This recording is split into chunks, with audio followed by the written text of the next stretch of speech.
G'day, hobbyists. Anthony, the coach here, bringing you another faction focus with some dirty, filthy rats. We have two amazing tunneling experts here.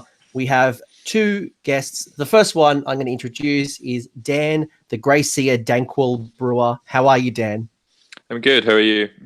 I'm well. I thought I was going to botch that one up, and I'm pretty sure I repeated myself once or twice, but it's all right. Give yourself a break. How are you, Dan? I'm all right. Want to introduce yourself? Sure. I'm Dan. Grey Seer Danquol. I'm a Skaven player, hence I'm here. I don't know what else you want me to say. And I noticed you've got a rat under your arm. Yes, that's Scabbers. Here's a Facebook page. Find Scabbers. Okay, cool. We'll have to get Scabbers in the show notes. It's like your page, but more popular. I actually don't have a page, so you automatically win there. Page. That's right. Yeah. I don't have a Facebook page, so you automatically beat me one. Even Scabbers has a Facebook page, Anthony. Good. I know. Jeez. I know. I'm falling behind. And the other one who just jumped on the screen, which is Thomas the Unclean Holdsworth, or on Doom and Darkness, you'd be known as Holdsworthy. How are you, Holdsworthy? I'm very well. Yeah, having a lovely day. Little bit of technical difficulty leading up to this one here, but we're all good. And for people who I thought it was a dead rat for a second. This is pole dancing headless Screech. Isn't he beautiful? That's amazing. I'm going to have to automatically flag this now as an adult film. Tom, that should be a gift. Oh, I normally get paid for those. I've got a few. I've got a few American, stripper dollars. So those $1 bills that I can kind of. Nice. Yeah, filthy. This has already gone bad. Hey, Tom. Tom, hey, I have a bag of giant rats. Check it out. I used to deal them to Tom. He did. Yeah, it's true. So if you haven't noticed already, we have two of Australia, if not the world's leading Skaven experts. This is going to be an awesome faction focus. Skaven obviously is just released. We're going to have a whole bunch of players who are joining Skaven for the first time, people who have old armies from Warhammer Fantasy who are thinking about rebasing those 100, 200, 300 rats that I'm assuming Dan's already doing. And guys, ready to dig into everything that is ratty. Yes, let's do it. So, open question first, high level. Never read the book, don't know who Skaven is. Let's do that high level. Who on earth is Skaven and what are they all about? You can take this one, Tom. I can take this one? If you like. Oh, yeah, sure. Well, for me, Skaven are a beautiful thing. They're an army you can play just about any way you want. If you like lots of things, which I really do, that's quite helpful because there's a lot of fun ways to play them that involve using heaps and heaps of models. And they're also nice, compact, fun ways to play them, which is sort of how I've been exploring them recently as well. Yeah, there isn't a phase in the game that you can't have a lot of fun with, which is a really important thing in an army, I think. And there's also a way to make your opponents have not so much fun. And I think finding the balance in enjoying this game and your opponents enjoying it as well is not being too unfair. Because Skaven are quite good, I'm not going to lie. Their big downside is probably their bravery and their lack of resilience in some areas. But on the other hand, there's other areas where they can excel in those. So, yeah, that'd be my take, high level. Awesome. And, everyone knows that I'm a Warhammer Fantasy player back in the day. And, the Skaven were one of the big banes of the Empire, sitting in our sewage tunnels and burrowing up and annoying the crap out of us, especially with the assassins. What's the lore about, what's Skaven in AOS? It's kind of relatively unchanged to a certain degree. There's still all the free cities. Yeah, they have expanded the lore quite a lot in the new book. So because the Skaven haven't really had much mention in AOS other than sort of in pockets of other stories until they've had their own book. But yeah, they're basically scattered across the realms. They sometimes live between the realms, and they are basically powerful enough to just overrule everything and just kill everyone if they wanted to. But the vast majority of the time, they're just fighting each other. And if they could actually just sort of all get along for just a day and just join forces, they could just wipe out everybody, but it's never going to happen. So in terms of the lore itself, they have a council of 13, with the 13th seat reserved for their god, which is the Great Horned Rat. So he's kind of like a graded deity of the Skaven. And each seat closest to the 13th seat is sort of how powerful they are in the clan. So seats in the sort of Skaven societies, seats 1 and 12 are the most powerful members, then 2 and 11, then 3 and 10, and sort of going around that. And they had a name, I'm trying to remember, like the Lords of Decay or something along those lines. Yep. And Immortal Council, yep. Yeah, they're immortal. That's one of the sort of blessings they're granted. And they're constantly scheming, constantly trying to protect themselves. The Skaven themselves are paranoid, incredibly fearful, but also each Skaven thinks he is meant and destined to rule, that they all believe that they're sort of the most important being in the world. Very treacherous, very sneaky. If you sort of give an indication that you're perhaps hurt or injured, the other Skaven will kill you. They also have a shadow council of 13 in the within the warp, like the Vermin Lords. So they have that again, and that's led by Screech Vermin King, who is also a part-time pole dancer, apparently. Yeah, Exactly. Thomas is doing the spin. Yeah, that's one of his skills. See, the normal council can't do that. Screech can. So what I'm hearing is that the number 13 is important, and something that I've noticed from Warhammer Fantasy into Sigmar is that the Great Horned Rat has been, I guess, elevated into the Chaos Pantheon. And when we once used to have 4 Chaos, lords, we now have a 5th. So is that true, or kind of the 4th in that Slanesh is missing. So Slanesh is out the Pantheon and the Great Horned Rat is in. So he used to be the Horned Rat, now he's the Great Horned Rat because he's been promoted. And he's basically the other Chaos Lords that don't respect him, but they recognize how powerful he is, and they're wary of what he's capable of, although he's seen as sort of the weakest, and again, none of the others particularly like him. And there's also a theory that Zeech. Yeah, there's also a theory that Zeech is the Horned Rat. So I've heard that before. They have that great tragedy about them that's present in so much of Warhammer lore, mixed in with just enough comedy to make them really, really, really fun. And I really encourage reading any of the great Skaven novels that are out there. They're really fun. It's all about just sort of how futile this megalomania that they all possess is, and how highly they hold themselves, and how utterly trodden down they are when things don't quite go their way, usually at the hands of other Skaven. There you go. They're probably the most fun race in Age of Sigmar, in probably mine and Tom's opinion. But they're funny. They are hilarious. I feel like they're on par with goblins, but I think they've got a bit of a uniqueness between the two. So, how long have you guys been playing Skaven? Ooh, Tom, you start. 16 years. Oh, well, I've been playing them longer than you. That's how long. I think, when did the 6th edition book come out? The grey one? The one with the Warlock Engineer on the cover. Oh, yeah. That's more than 16 years, because I had the book. Something like that. 18 years. It's probably 18 years. Let's say 13. Let's say 13 for the purpose of Skaven. Yeah. And Dan, how long have you been playing for? Probably around the same time. Well, I took a big hiatus. I didn't play Warhammer for like 10 years. But when I started with a Team King's Army, and then I got Skaven maybe a year later. So when I was 2002, 2003, around that time. So a long time. But I took a big hiatus in the middle. So whatever I have been playing, they've been one of my 2 armies. So I started with goblins, which you'll probably be happy to hear, Anthony. I'm looking forward to getting those goblins off you at some point. I have some lying around. Awesome.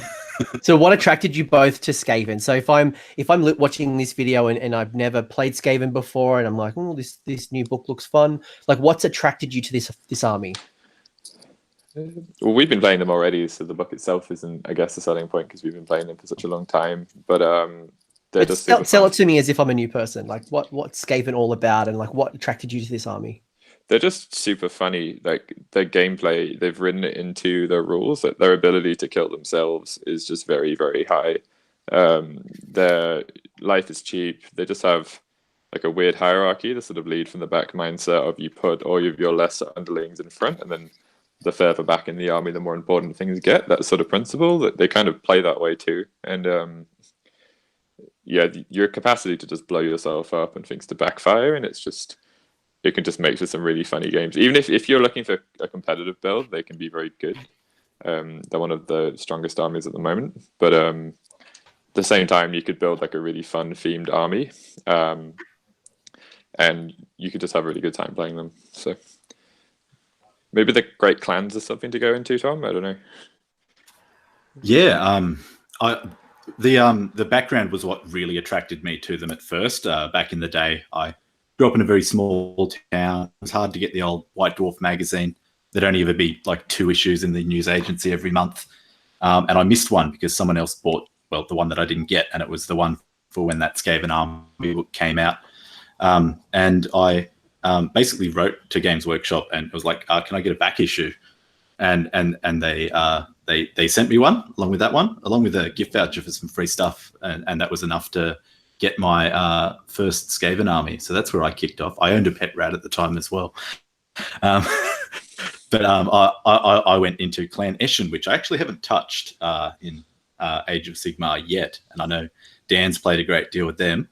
But yeah, one of the great things about them is that multifaceted nature, in that, like, you could look at your vampires and have all your different bloodlines. You can look at your orcs and the different sort of colors they paint themselves. The Skaven, in every sense, they have units that stand out amongst their different clans. So they are really quite unique, not just in some rules that apply to them, but in terms of the variety of units they have available. There is so much to play with. It's never gotten old for me. Same. There are essentially 6 armies in one. There's like the 5 major clans, and then mixing them all together. And the gameplay in the book reflects that. So list variety is definitely one of the strengths that the army has. What are some of the other strengths that you see a Skaven list possesses? Bodies. So I'd say Skaven are capable of doing everything in a way. You could have a magic heavy army that's incredibly good. You could have a shooting heavy army that's incredibly good. You could have a combat heavy army that's incredibly good. The only thing they're not particularly good at is staying alive. They have a lot of ways to mitigate battle shock. They do have low bravery, but if you're kind of building a competitive list, you'll find a way around that, and they have plenty of options to do that. But they can't take a punch. The way that they take a punch is not through sort of passing armor saves. It's through forcing your opponent to kill so many to get through your lines. And then, generally speaking, something more powerful is going to be sitting behind that sort of screen of clan rats or giant rats or night runners, plague monks or whatever it is. Well, plague monks are kind of hard hitting themselves, but the sort of principle of the army, I guess, is weak underlings at the front, taking a hit, moving out of the way, and then punching back with something more sinister. And I would say one of them as well is mobility is a really big one for Skaven, and you can force your opponent to get into those bad fights that don't really favor them by just positioning.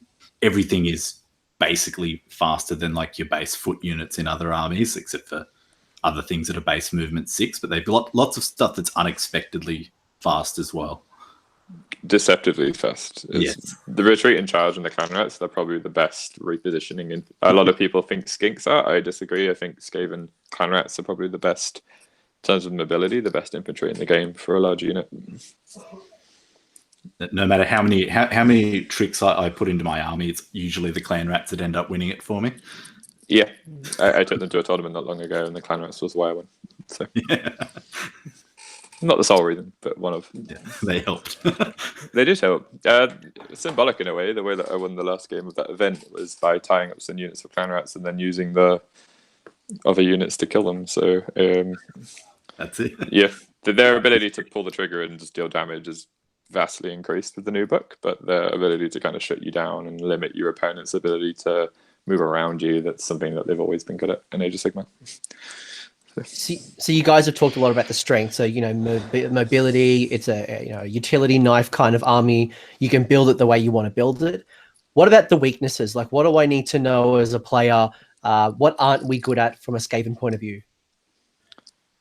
resilience, you have next to no armor, and you have low bravery. So if someone kills like an elite unit, like you can kill 2 Storm Fiends and 2 more might run away. There's a lot of sort of -1s to bravery in the game, sometimes -2.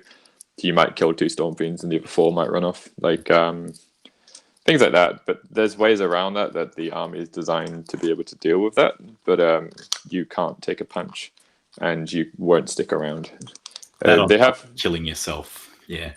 Yeah, that and your ability to kill yourself, and sort of weighing up the risk that if you're going to sort of, most of the things that kill themselves have the ability to sort of supercharge an ability, waiting to the right time to do that and weighing up if it's worth it or not, rather than just doing it all the time. There's another decision to make. If you do it all the time, you will probably definitely kill yourself. You may not necessarily get your money's worth in the process.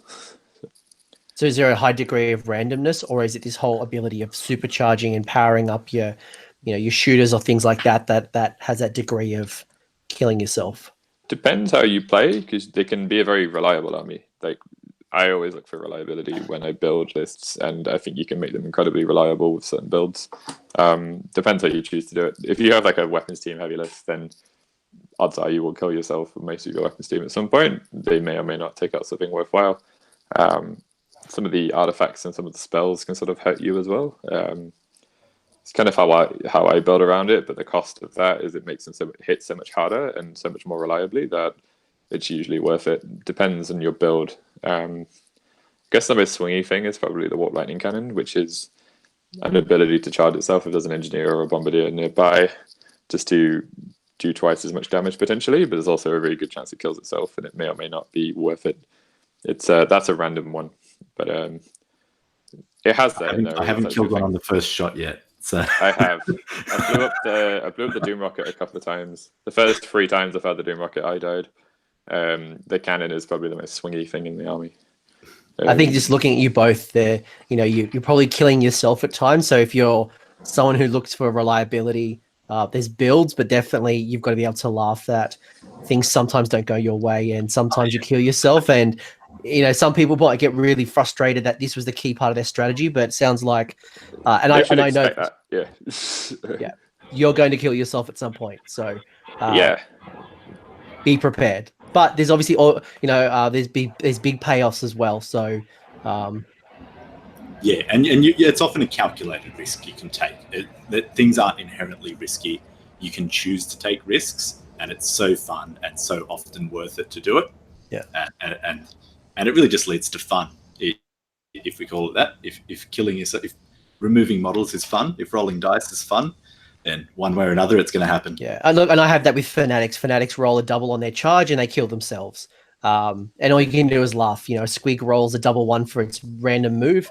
You just got to laugh. And I think for me, from a Skaven point of view as well, the models are really fantastic. They look like a lot of fun. Some very unique colors that you can play around with. I think it's a great hobby army as much as a fun-looking playing army.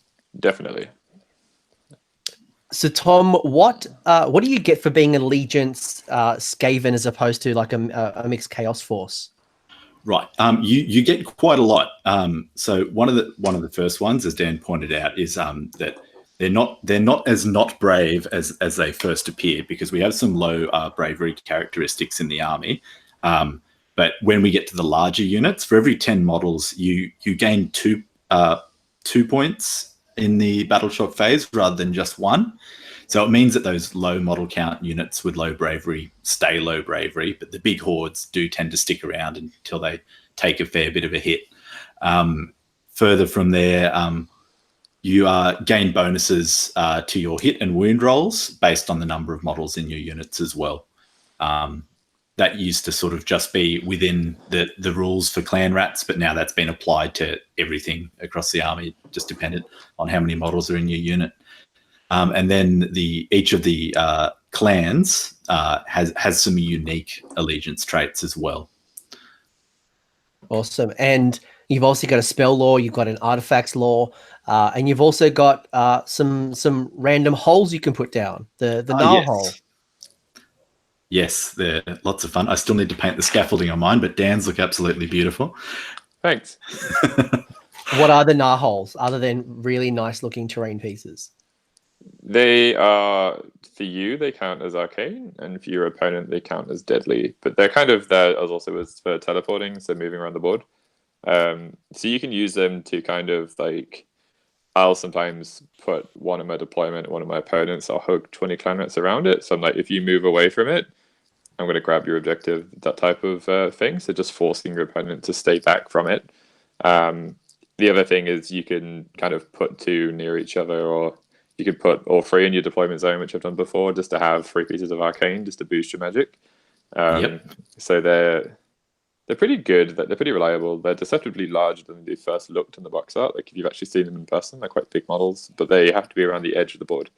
Within 6, 9? Within 8. 8. Yeah. So you've got a fair bit of distance to play with them with that. I personally like chucking rattling guns through them at the moment. That's my thing. So you're gonna you can be Someone offensive. Yeah. You can be offensive and defensive, I guess, for what I'm hearing. You can use it as like a magic augmenting strategy. You can use it for mobility, and you can use it to sort of hit early and hit hard, depending on what you want to do with them. So yeah, they're pretty cool. Awesome. So I think we're kind of getting a flavor and a feel of who the Skaven are. I'm now thinking about building a list, and often we start lists at the hero choice. Do you guys start at a hero choice, or do you guys start a little bit higher with the clan that you want to build around? Like, how do I start building a Skaven list? Your hero choices probably are how you start, because the way that the allegiance ability works is there's 4 sort of allegiance abilities that apply to the whole army, and that's sort of the strength of numbers thing that Tom mentioned with the bigger the unit, the better your bravery, the better your hit rolls. They basically get lookout Seer in combat for their foot heroes. That's another elite army-wide ability. There's a 4th one. I'm just trying to think what it was. It'll come to me. But your heroes will then dictate what the rest of your allegiance abilities are. So there's sort of 6 clans, major clans within the books. There's the Master Clan, Clan Verminous, Clan Pestilence, Clan Mulder, Clan Eshin, and Clan Squire. And depending on what heroes you take, you'll get access to those allegiance abilities. So if you have a Squire hero in your army at the start of the game, you'll get access to the Warpstone Sparks, which can be used to augment your spells, increase your damage, or sort of make you hit slightly better in combat. Sort of like a rough overview. If you take Clan Mulder heroes, you can use that to sort of augment the big beasties so that they have a few more wounds and their reroll hit rolls of 1. If you take the Pestilence heroes, you get access to the Great Plagues. If you take the Eshin heroes, you get access to sort of assassination arts towards enemy heroes. So depending on what heroes you take, it's probably going to dictate what units you take. Taking Scryer units without any Scryer heroes is definitely playing them less than efficient. All of the sort of augments and boosts pretty much involve the heroes. Pestilence, you're probably more forgiving. You don't necessarily need that. If you're going to play a Clan Eshin army, which is probably the weakest out of all the clans, or Mulder is the other one, then you definitely want to be taking the heroes, because they just sort of augment and give buffs to the whole army. So your heroes will dictate the rest of your choices for sure. You mentioning Eshin there reminded me of what that 4th one is, and I haven't used it yet, but it's Scurry Away. So with I have used that quite a few times. You can retreat instead of actually activating to fight. Or when you activate, you can just make a retreat rather than fighting with that hero, which is very nice and characterful. Yep, you can get out of there. So what are the hero choices when you're starting to build a list? What are some of those must-haves, or ones that definitely should be up in for consideration? The go-to seems to be the Warp Seer, because the Warp Seer handles multiple problems at once. So he's one of the Vermin Lords. The Vermin Lords are like the greater demons of Skaven. The reason why people take the Warp Seer is A, he's resilient. All the Vermin Lords have the 5-up after save now, but he rerolls his armor save, which he always did. Yes, Tom. From the Scryer Orb that he holds. In the start of your hero phases, he can give you extra command points, and he's got the ability to mitigate battle shock for your whole army. So any units heading within 26 of him in the battle shock phase just pass all leadership tests. And he's Master Clan, and their special ability is anytime they use a command point on a 5, you get it back. So kind of like the Aethic Warp Brooch. So the Warp Seer is what I'm seeing in nearly every army. He's got a great spell too, but that's hard to cast, so if he gets it off, it's a bonus. And he's relatively fairly costed at 260 points. Yeah, he's not great in combat, but he's a sort of support character. He can be. He's just kind of swingy. My experience of him is not. I wouldn't trust him to take something out, but he's there to. He's hard to take down. He's yeah, provides a lot of support. The Vermin Lords don't hit necessarily very hard compared to like an Eidolon or like a Bloodthirster or something like that. They're actually quite tame, but they're also quite cheap. So. Is that reflective of all of the Vermin Lords, the Corruptor, the Deceiver, the Warbringer, I and think the so. Warseer? None of them will hit you that hard. Some of them have the ability to in the right day if you roll well. But you shouldn't be expecting like a Bloodthirster type, really damage dealing hero. Well, yeah, the hardest hitting one is probably the Warbringer, and that's only under very specific circumstances because there's a couple of sort of once per game abilities you can augment it with, or the Deceiver's the other one, the Eshin one. But I got my Deceiver in combat with an Eidolon. It did nothing to the Eidolon. The Eidolon killed it outright. Their command abilities, and they're sort of the only things in the army that have command abilities other than Danquol, are there to provide support to your units. They are support models more than sort of outright going to kill you. They're all relatively resilient, 12 wounds, 4 up, 5 up.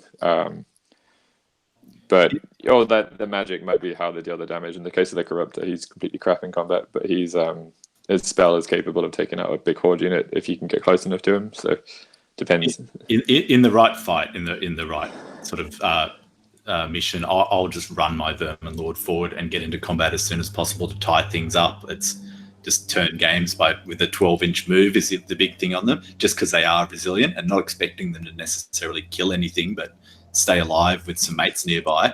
That they can just tie things up that would have otherwise been mobile enough to get up and mess with my own movement for the rest of my army, which is still a support function. But yeah. Sometimes sacrificing them is actually the way to go. So the Warp Seer seems to be the main one that you see in every list. Yeah. So we've got the Vermin Lords definitely play this amazing support role, and probably better from a command point and a magic point of view. What are some of the other heroes that you guys are enjoying, or ones that have added value depending on the clan you're playing with? Throw me up some names. Tom, do you want to go? I've been playing lots of Scryer, and I really like the Scryer hero, especially the new Bombardier. He's lots of fun, and he can fulfill his role as a wizard, sitting back and throwing out damage doubly so, because he's got a big whopping rocket that he can fire off as well. You can sit next to your cannon and supercharge it. They're really reliable spellcasters because of the Warpstone Sparks mechanic, and having them in your army will give you essentially, well, for the hero phase, the ability to re-roll cast, unbind, or dispel attempts at a slight risk of taking some mortal wounds. But that re-roll to cast especially makes them really reliable casters. There are other things they can do with those sparks, but we'll probably mention them in the relevant phases. But the Arch-Warlock as well is a nice tanky scry hero. 6 wounds with a 3-up save is not something that people often expect if they haven't come up against one before.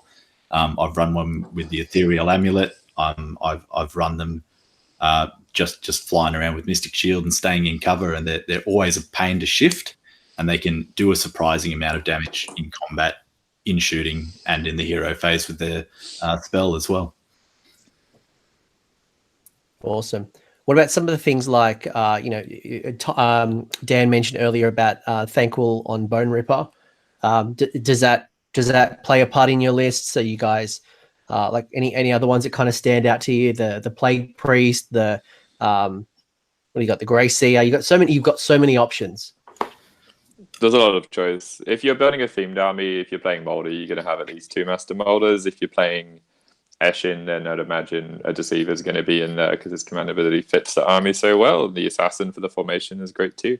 If you're playing like an overall mixed clan, the Claw Lords can be good too because they always get a command trait. That's sort of their ability. Even if they're not the general, they always get access to a command trait. I find the Grey Seer is great. I prefer the Screaming Bell because if you look at the difference between the Grey Seer and Foot and the Bell, for 80 points he gains 8 wounds, a 5-up after save, and immunity to Battle Shock Bubble. The ability to cast is the same regarding the sparks. I mean, the spell on the Grey Seer's War Scroll is probably a bit objectively better than the Bell, but it's something I've been taking in my army, and Yeah, the Screaming Bell I just think is a great centerpiece model for Skaven. It's like one of the most iconic things of the army. So Yeah.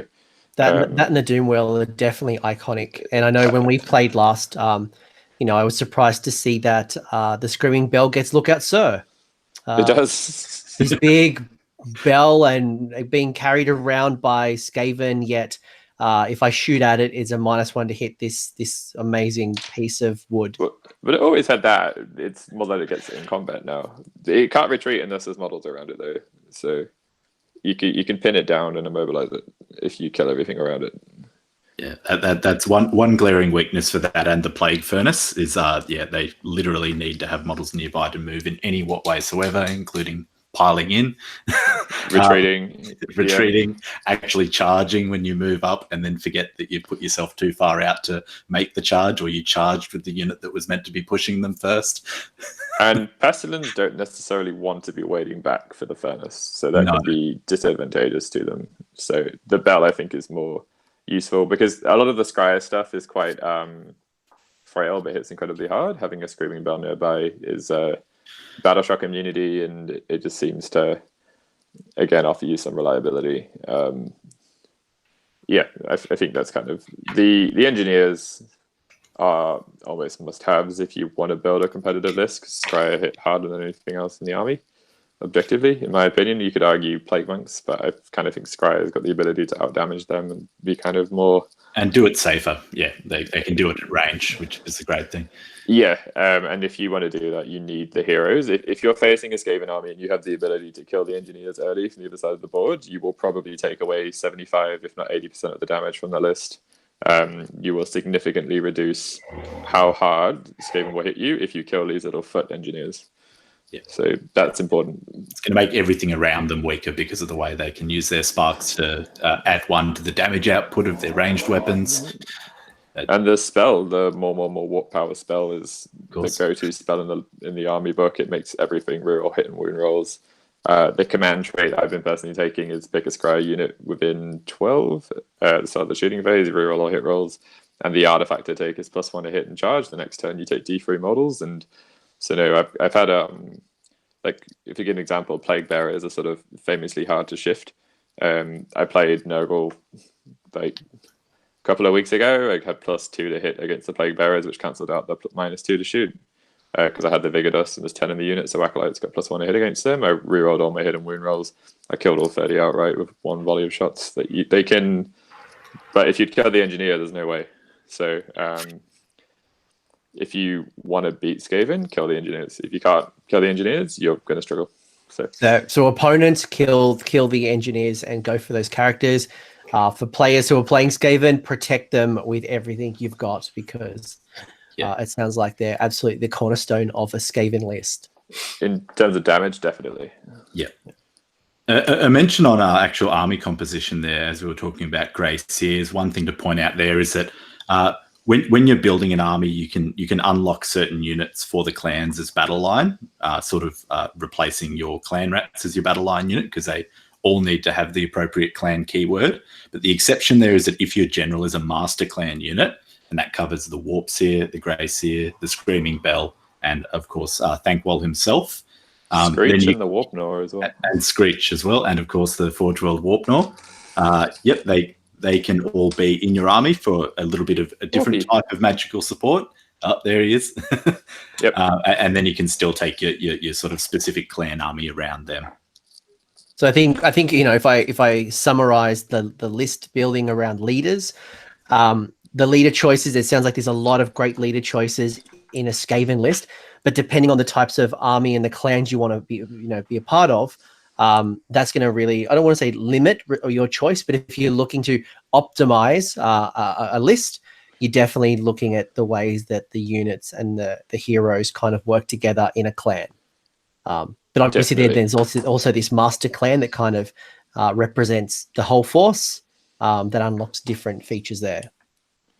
Yeah, if you're going to build a solo clan, you're probably looking at the formations. The formations in the book are kind of formulated to support playing a single clan focus. If you're going to play mixed, then you'll be mixing things up a little bit more, and the heroes will kind of dictate the choices of your units. So. Yeah, and look, I've had the pleasure of playing both Dan and Thomas for over 3 years now, and it's been great that every time I play these guys, they've always got something different. So I think that's the variety that Skaven really brings to the table. Is that one game that I can play against Tom, we're playing Pestilence, and then I come up to against Danny's playing with his Squire. Then there's a Master Clan. Then there's so much variety for that hobbyist collector. So many different ways for you to die. Let's talk battle line now. I think we've kind of got to that point. Let's talk battle line. You've obviously got your generic clan rats, which is your one and only battle line, correct? Storm Vermin are also battle line. Are they generic? Generic for the Skaven, so they're Skaven tile only battle line. But you would not really. Clan rats are a better choice, so you would see that a lot more. I think. Storm Vermin are very expensive. So let's talk about clan rats. You know, Dan, you said that you had won an event or at least a game off the back of your clan rats. Let's talk about pros and cons. What are they good at? Why do we pick them? How many do we pick in a list? I always one of the great questions. Yeah, it is. It's a point of contention. How many do you take? I think a lot of people will just fill minimum battle line and just go 20, 20, 20, and I think that's a huge mistake because the clan rats are so pivotal to how the army works well. The best advice I'd give to any new player who wants to play Skaven is have 2 big blocks of 40, and then you can have another 40 or a 20 or whatever you choose. Hide everything that's going to hit hard behind them, because like I said beforehand, Skaven cannot take a punch. Let the clan rats take a punch. Let the clan rats sit on the objectives. Let the clan rats retreat and charge and sort of get in the way and annoy your opponent, and then use whatever's behind the clan rats to hit them. And that's which is exactly what you did to me, where you had this big block of acolytes behind. I couldn't touch them until I went through the clan rats. I hit the clan rats pretty hard, and then I got double punched, if not triple punched, by the guys behind me. Probably Chinkwa punched 5 times. Well, I think you dealt 60 damage. Yeah. You dealt 60 damage to my colossal squigs, so that is a lot. It was colossal. A massive, colossal, insane. Yeah. But so you're saying don't go MSU. You're saying we want to start. It's a horde army. The army rewards you for playing a horde. So not only do you get bravery buffs for having a larger unit size, you also get better hit buffs and wound rolls in combat. I mean, you're not taking clan rats to beat anybody up. You can kind of build lists like that with some of the Verminous stuff if you want to. And if you are going to do that, you would build around it. There's a formation that kind of helps that too. But they're designed to hold objectives, outnumber your opponent, take a hit, and then hit back. It's probably the best way to explain them. Tom, how do you feel in this space? I'm personally on the 20-20-20 or the 20-20-40 boat. That's how I run them, because I like having lots of other toys, and I know it's only 120, or sorry, it's only 80 points to bump them up to that 40. Yeah. But what I can do with that 80 points. But Dan's absolutely right, and I wholly admit that he probably plays with clan rats a lot more than I do, because I do like playing clan-based armies. I like playing armies that run up, get in your face. I'm sure you've experienced that before, Anthony, with my Mulder and my Pestilence armies, but they do play very differently with a different battle line choice. So clan rats for me are normally a smaller thing because I want to play with other things there. But as I was saying, they win games for me so often. I'll take this whole box of tricks army with 3 units of 20 clan rats, and in the end, it's that unit of clan rats that dashes across the board in 2 turns and takes the opposing objective when they've been camping on my side the whole time, that just have been winning games for me. That they go great guns. So, yeah, look, and you're right, that utility factor. And I guess it's the trade-off is, do you go with clan rats or do you use your points elsewhere? But the thing that always fascinates me with Skaven is depending on the clan is going to be depending on what you've got a whole bunch of other battle line you get to unlock, whether it's giant rats, gutter runners, night runners. There's so many other things you guys can unlock. I'd love your thoughts around some of the other ones. And Tom, I might get your opinions first on the giant rats, given you famously ran 200 giant rats at a previous event and did very well with them. Probably got them nerfed. Got them nerfed. You killed Archeon with giant rats, didn't you? Yeah, I probably did get them nerfed. To be fair, they were a funny spammy unit that used to be a lot better than they are. And they were probably too good for what they were. So now they used to end up running around with 3 attacks each. Now they run around with 3-inch range attacks, which is quite different. I admit I haven't actually used them with the new book. It's probably what I'm going to get onto next, having a play around with Clan Mulder. Same, we should have a game. Yes. Mulder versus Mulder? Yes, I'm building wolf rats right now. I've just painted a brood horror. I've got a bag of giant rats. It's happening, Tom. And I know someone in the chat is very, very keen on learning about the Mulder builds. Oh, nice. Well, I wish I had more experience with them with the new book, but there's plenty of theory there. But yeah, giant rats just off the baseline have the same bravery advantages, kicking off from bravery 3 rather than 4. Absolutely no armor, but they're movement 8, which people just don't expect as well. A giant movement 8 horde is not a very common thing in the game. In fact, I can't think of any other skinks. There you go. Giant rats objectively have better bravery if you have pack masters, because they'll double their base bravery before you start adding their ranks. So actually, more often than not, giant rats are probably one of the bravest things in the whole army if they're in a big block. So, that's right. Yeah. So if I'm running like a Clan Mulder, I think that's the only battle line. No, they get rat ogres as well. Rat ogres as well. Yeah. Rat ogres are fun. Like I'm going to build some. They have a formation, and the formations are pretty flexible. And if you're playing a Mulder army, like I think definitely take the formation. It's super fun. It's got almost everything in it. It covers all your battle line, things like that. So yeah, I love the formations. If you are playing those themed armies, the formations will cover your battle line. If you're playing Pestilence, if you're playing Eshin, Mulder, yeah, so they have a few ways. The list I'm planning on building is using that formation, but I just think it's a really fun sort of like rat monster army. Like I'm not expecting to like win in the events of them anytime soon. I think mixed is definitely the most competitive choice, but you can definitely have fun with them. You can take people off guard, like Tom said, giant rats movement and just the bodies, and yeah, they have a lot of interesting stuff they can do. So. Speaking of Eshin, they're no longer the best thing in Mulder, is what I'll say. Yeah. The Hell Pit is probably the best thing in Mulder. Yeah. and we'll get to that one soon when we talk about outside of battle line. But I want to talk about the battle line options for the other clans. So as I look through the book, you've got for Clan Eshin, you've got your gutter runners and your night runners. Thoughts on those guys in an Eshin army? Yeah, I've played a game using Eshin. I've been using Eshin for ages. They were sort of the first clan I did. So when I started playing Skaven and Age of Sigmar, I was building an Eshin army, and they were deceptive. Like I played Ben Benedict's Hide of Deepkin army using a Clan Eshin army. So I had the Warp Nor as the general, who's the Forge World Vermin Lord. I had a Deceiver, a few command points, so I was actually quite under. I was like 1840 points or something like that to have a few command points just for battle shock and auto runs and a few other things, rerolling charges. Actually, they've got a new ability where if they hit you in a 6, it counts as 2 hits for all the gutter runners and the night runners, which is something they never had before. And also those like big horde bonuses now affect them. So night runners get to move before the game, and if there's 40 in the unit, they get +1 to hit and +1 to win in combat. And the army I took was the formation, and they have so many ways to reroll wound rolls, sort of against heroes with the command ability from the Deceiver, the allegiance ability from Eshin, and then the formation that you reroll hit rolls as well. And the first turn, so I had like a free drop army.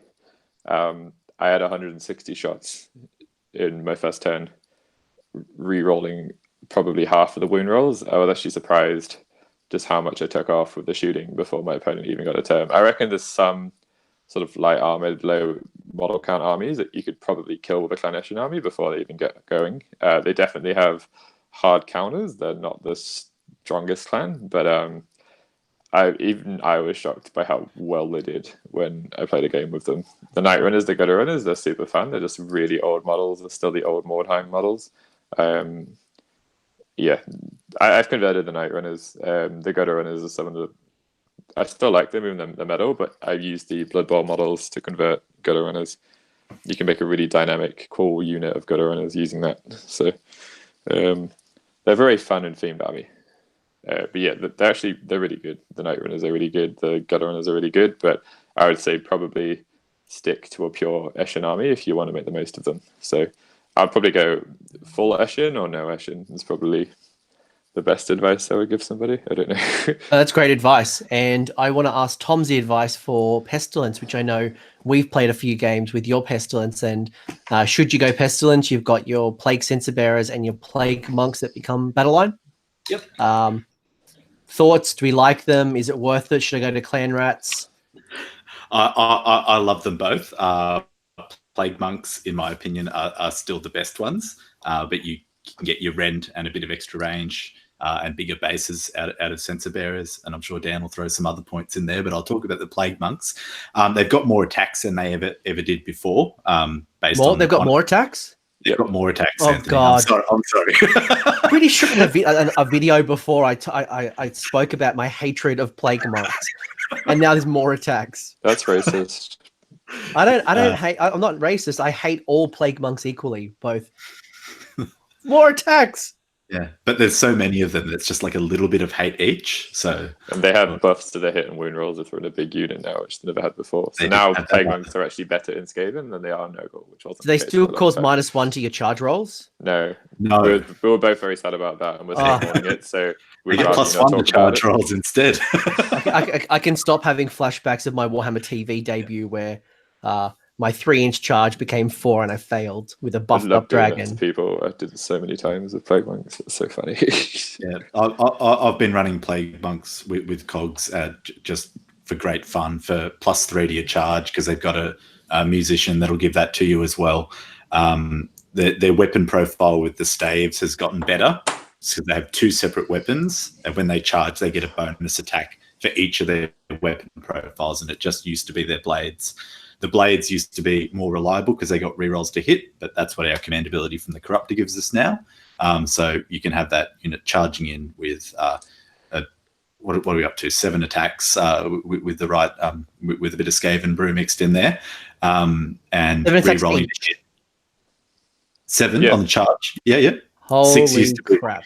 Yeah, so we got 1 more, and then they've got those bonus to hit and wound and the rerolls to hit from the command ability. So absolutely laughing. They're still that super fragile unit despite getting a 6+ save. We all know a t-shirt doesn't account for much. So they'll still die like anything, but they'll still do a little bit of damage back when you kill them. They're a bit of a chore to get through. You can't leave them unchecked. They still throw back mortal wounds when they die in combat? Yeah. Even a unit of 10 can charge in with 50 attacks if you're running them with staves. So it's just a lot of attacks. You can use the Corruptor's command ability around a unit of staves so that the reroll hits everything, and you can use the Furnace and reroll all their wound rolls as well. They can hit harder than Witch Elves. They can hit very hard. If only anything in the game could survive as hard as they can. But again, like we said, that's not Skaven's thing, so that's okay. Yeah. And finally, we've got Clan Squire, which we have the Acolytes and the Storm Friends, or Storm Fiends, sorry. Storm Friends is correct. They're Storm Friends, but that was more like a GBH 16-17 kind of thing. It's not changed. It's misprinted in the book. Yeah, it's Friends. So you make friends with Storm Fiends, is the joke here. What do we think of these guys in a Squire list? Squire solo is probably... Squire is so much better in a mixed army. If you're playing them solo, their battle line choices are Acolytes and Storm Fiends, and they can't really play that screening role to take. They're the damage dealers that don't want to get hit. The Squire formation took significant hits. The actual, what's it called? That new starter box, the formation in there, that was Squire, is probably a better formation, even though then it's still not ideal. If you want to play a Squire heavy army, you're probably better off taking your units of Clan Rats to screen all your Squire units rather than using them as battle line, and then have your Squire units behind it. You can pretty much build like a Warp Seer, your units for Battle Shock, your units of Clan Rats for battle line, and have everything else in your army be Squire, and that would be better than a pure Squire army. Almost always. I've recently been playing a fair bit of Pure Scryer, and I've sort of gone to the 2 units of Storm Fiends now, but I've still got my 1 or 2 units of Acolytes. I haven't been using Acolytes, which are also a battle line choice, the same way as Dan has in a massive unit. But Storm Fiends I have been having a lot of fun with.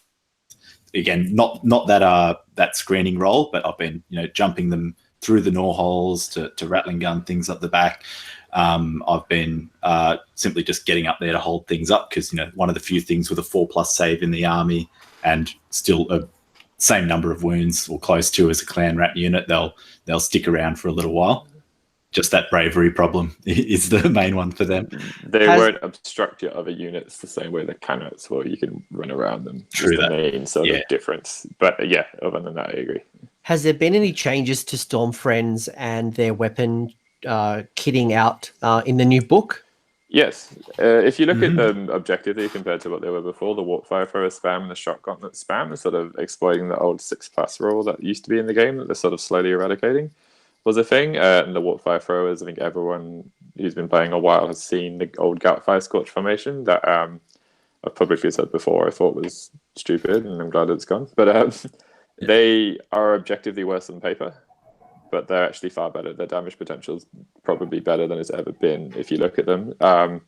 Because in the context of having, go ahead. In the context of what you can do to them, so if you put more warp power on them, have a Vigor Dust Injector as well, you can have a unit that hits incredibly hard in combat, which rerolls everything, a unit that hits incredibly hard with shooting, that can get you from across the board with wind launchers or rattling guns if you go near them. They're probably the best utility unit in the game, because they can... The problem with Acolytes is they can shoot you, but if you hit them, they're going to die. The problem with Plague Monks is they can hit you in combat, you hit them first, they're going to die. Storm Fiends, rather, can shoot you across the board on your way to them and then beat you up in combat as well. You have to have the buffs to make them worthwhile. If you don't have the buffs, it's probably not going to work. Probably not as well as you would hope.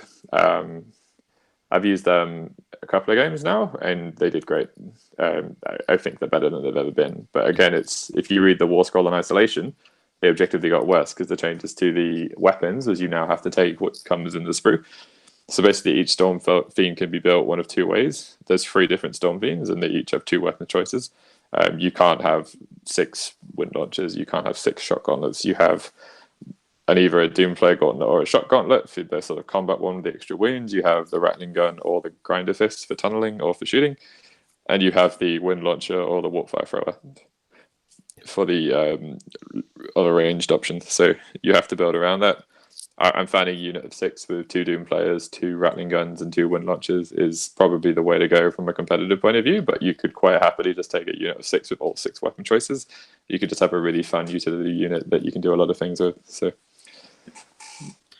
the whole Swiss Army knife aspect now, which you're kind of forced into because of requiring the different weapon options there, is actually why I like using the smaller units of them now as well, because with the superior sort of damage output you can do with Scryer, they serve a bit more of a cleanup function as well, in that they'll get in and just tidy up anything that didn't quite get topped off by your shooting phase, or can put those extra shots in where they're needed, and they are forward to tie things up a bit at the same time. Not so much mobility in a pure Scryer army, unfortunately, but in a mixed Skaven army, go the big unit to 6, get the limited number of buffs you have off onto them, and wind launchers are a good bit of fun now as well. Awesome. And I wanted to call that out just in case someone who may have been using Skaven before this book, and they kitted it out, as you guys said, you went all in on a particular weapon choice. Now there's been some changes, and you may need to tweak your Storm Friends. So, man, you guys have a lot of units. I'm looking at this book. You guys are almost Stormcast size. I have to say something with the new books. They've been much better for that, because one of the appeals of like Grots as well is another good army as an example. Of like Skaven, Grots, Stormcast, compared to armies like Flesh Eater Courts, Deepkin, Daughters of Cain, Carriage on Overlords, is they have very few units, and the way that they've got around it is they're giving you lots of different ways to play them. These units kind of have their roles, and sometimes they're quite varied roles, like the Storm Fiends you're talking about, but they have so many choices that me and Tom have never played what's even close to a similar army. We're completely different every single time, and that's one of the major buffs of it. And it's one of the things that I really like about the game with the Beastman book. They kind of split all the clans up and a lot of the armies when the Age of Sigmar first started.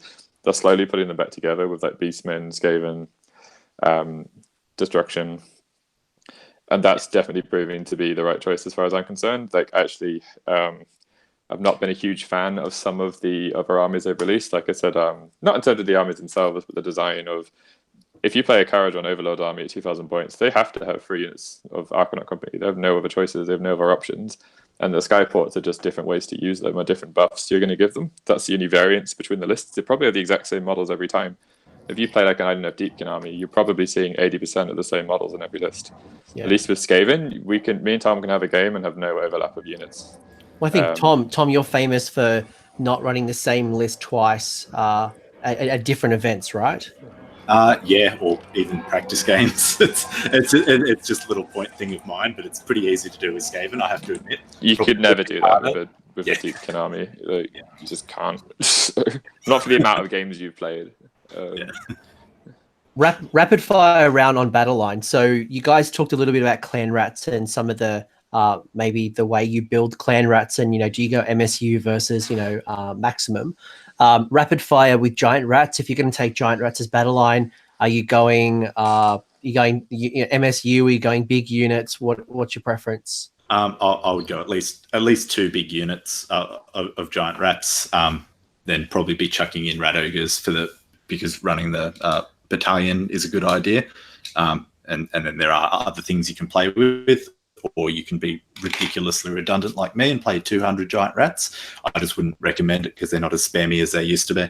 And just an overarching note about the new Skaven book is they've gotten rid of a lot of things that were kind of silly and spammy, like warp fire throwers being another one, and replaced them with a bit more of a balanced look overall. So there's more fun ways to play with them, taking less.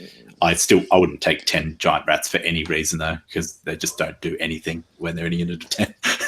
And my plan's to take 80, 2 units of 40. Yeah, you're going in spamming. What about something if you're an Eshin player? You're going gutter runners or night runners? Are you going big units, small units? Maximum for both. Like, I took 2 units of 40 night runners and 2 units of 20 gutter runners, and they only benefit from being in large numbers because you get more shots.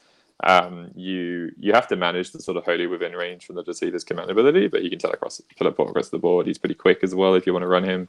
So you can kind of keep up, and I think a couple of people have put like units of 10 night runners in the list just to have a move before the game. I think that's detrimental. I think it's just making it easy if your opponent across the board by charging them. You're not providing an extra screen. They can run around them. There's only 10.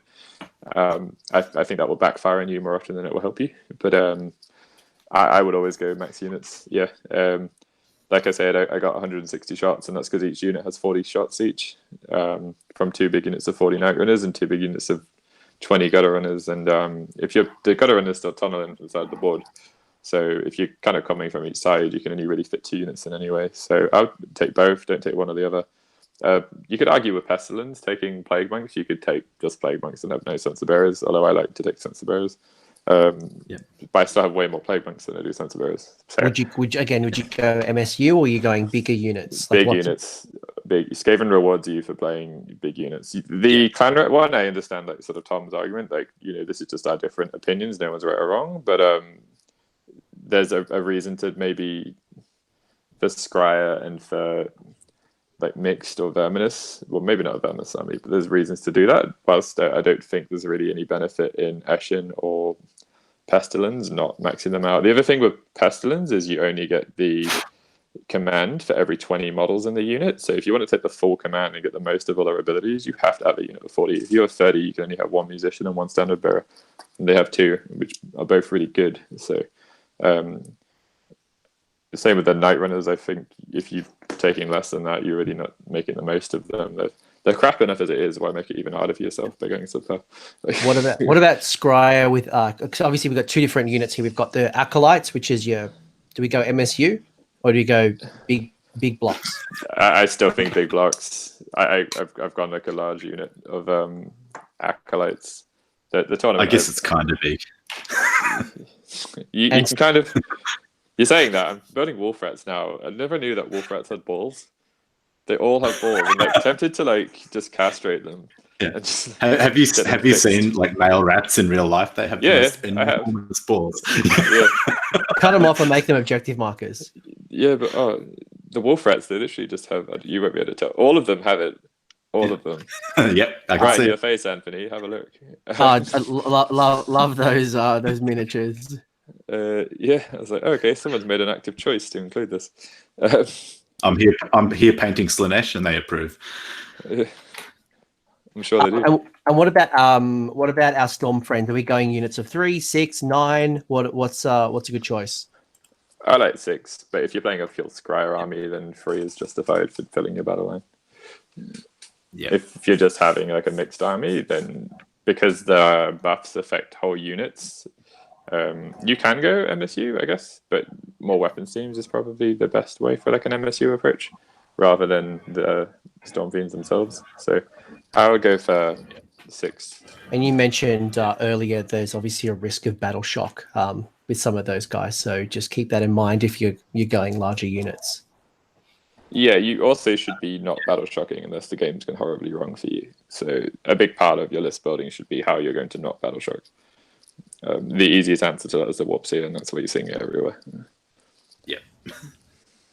Outside of anything else you guys want to say about battle line before we go into some of your other options? The only thing I would add is if you're going to play like a Verminous army, that's the only real reason to take Storm Vermin, I guess. Or if you want to run that army. I think if like there's a 2.5k event, which might be yours, I would just add 40 Storm Vermin to my 2k list, and that makes it 2,500, and that's my 4th battle line. But I would only really take them unless I already had 2 big blocks of clan rats, because they can die so easily. You don't want them as your screen. So Storm Vermin, they have a place. They're really fun models. I'm going to build some. I've already built some. I'm going to paint some. Start using them. But if you want to have like a Storm Vermin heavy Verminous army, I'll take some clan rats as well still, because you don't want the Storm Vermin to get hit first. You want the clan rats to get hit first, and the Storm Vermin clan rats get out of the way if they survive, and the Storm Vermin will kill most things. So yeah. Dan and I both played recently against a local player who plays with his big unit of 40 Storm Vermin, and I wouldn't say they did much to me. I don't know about your experience, but they were pretty easy to play around with another Skaven army at least. I killed 23 with the Doom Wheel from one round of shooting, so they didn't do great. And then I retreated and charged into them to get his objective and kill them. So no, they didn't really do much. They were fun though, but they were kind of, it tested what I wanted to know about them really. Of like, I really like these models. They're really cool. They are beautiful. I've got 10 of them right here. Yeah, they're sort of slow and they can hit you very hard, but they definitely can't take a punch. And the way that the army is designed, running them less than a 40 is subpar. They have a 2-inch range in their weapons, which is really, really good. They get buff rolls for hidden wound rolls, which they kind of need to a certain degree. And running them at anything less than 40 is you're just limiting how hard they can hit you, so you're not getting the most out of them, and they're expensive. So if you're going to take them, go for the 40, but accept that you're using up this. The objective argument is, yes, the battle line, but 500 points for 40 models who hit hard, when you could have twice as many Plague Monks for 20 less points who hit just as hard, if not arguably harder in some circumstances. So you can have 80 Plague Monks and save yourself 20 points at the cost of 40 Storm Vermin. So, yeah, that's the hard side of them. But they're great models, and you can definitely have fun with them. You just need to protect them. Yeah, and look, this whole discussion, obviously, if you are here for the hobby and you want to just enjoy your models, you pick what you want to pick. But this is obviously 2 very competitive players, people who are very at the top of their game, looking at the most optimized build. But again, you pick what you want to pick. It's your hobby. I'm doing 10 Storm Vermin right now for my little narrative Skaven army that I've started with the new book. And yeah, they're just the bodyguard to my Grey Seer. And yeah, that's all pure narrative. Love them. Love it. Let's talk about units outside of battle line. So I'm going to rapid fire some of those units, and I'd love your thoughts. So outside of your battle line, we'll say yes or no. Yeah, yes, no. Hey, notice my little sign? No, but that's just latency on my end. It says yes. I saw. Oh, yes. I saw Anthony. Don't worry. I put effort in. All right.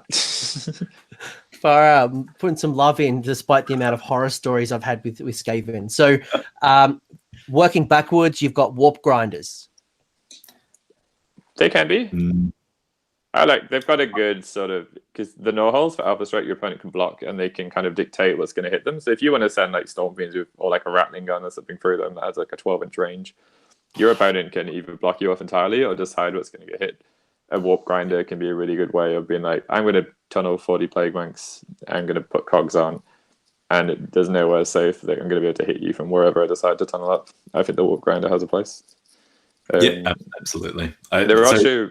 Yeah, Karen. Oh, just reduced utility. Not really reduced utility, but I haven't looked at the idea of them as much just because the gnaw holes are there. But yeah, gnaw holes are very easily worked around. You can put them on the sides of the board and make it so your opponent's going to have to go out of their way to stop you coming up. But yeah, you can't depend on their positioning. Warp grinders, you know where they're going to come up.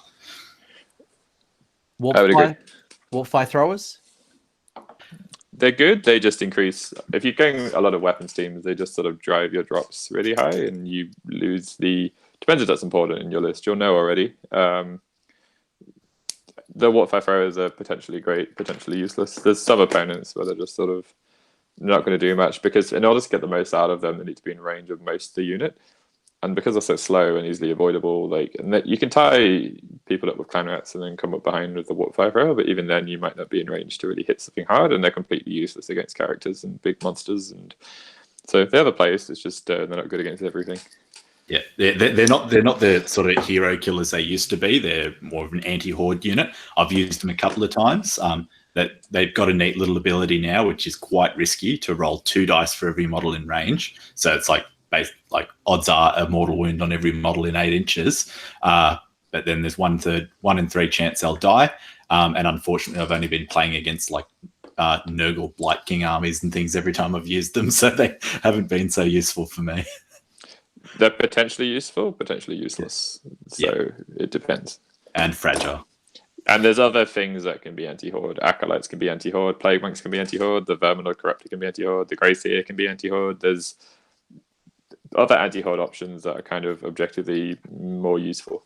That can still be good against like a big monster, like a Corruptor. You can give him the sort of judgment. He can still kill a big hero or a monster, and he can delete a horde. So there's it has a place. Like against some armies, you'll roast them. Other ones, it just won't do anything. Rattling guns.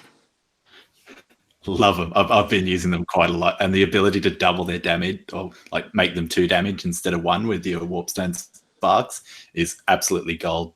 And I'll just chuck one into a warp hole as well to come out and sort of shoot that 10-man unit they've stuck on a back objective if they haven't kept it safe, knowing well that they'll keep it unprotected because I'm not going to come up and fight them in combat, but I'll chuck a little annoying shooting unit up there and they're forced to go and deal with it in a turn, or I'm going to shoot them twice and it's not going to be much fun for them. Yeah, they're always useful. Yeah. There's certain builds as like a command trait to make them reroll all their hit rolls within a certain range, and the Warpstone Sparks can affect the 3 units. So you could have 3 Rattling Guns that can just go completely crazy and kill. Yeah, I've been running 3. Yeah, anything. Yeah, I would say run 3 if you're going to, and have an engineer around them. And yeah, they're really good. What about rat swarms? I'm yet to see a rat swarm in Age of Sigmar. No, that's that one. No, there's other Mulder choices which are just. Yeah, I don't think even Thomas has actually run one. I haven't seen you run one. I have. I've run one before. I wish they were better. Swarms are very Warhammer Fantasy. The old snakes and the spiders, and I think they're bravery 10 still. They're still not fantasy units. Yeah. Still not going to run away. They're expensive because they have summoning attached to them, so that they rejuvenate themselves, and they're consequently overcosted. So they're like Nurglings. You got to kill them in one go, or they stick around a bit more. Oh, there's a mold lion in my wolf rat's balls. Oh, get the scraper and scrape those balls. Mm-hmm. Pack Masters moving along.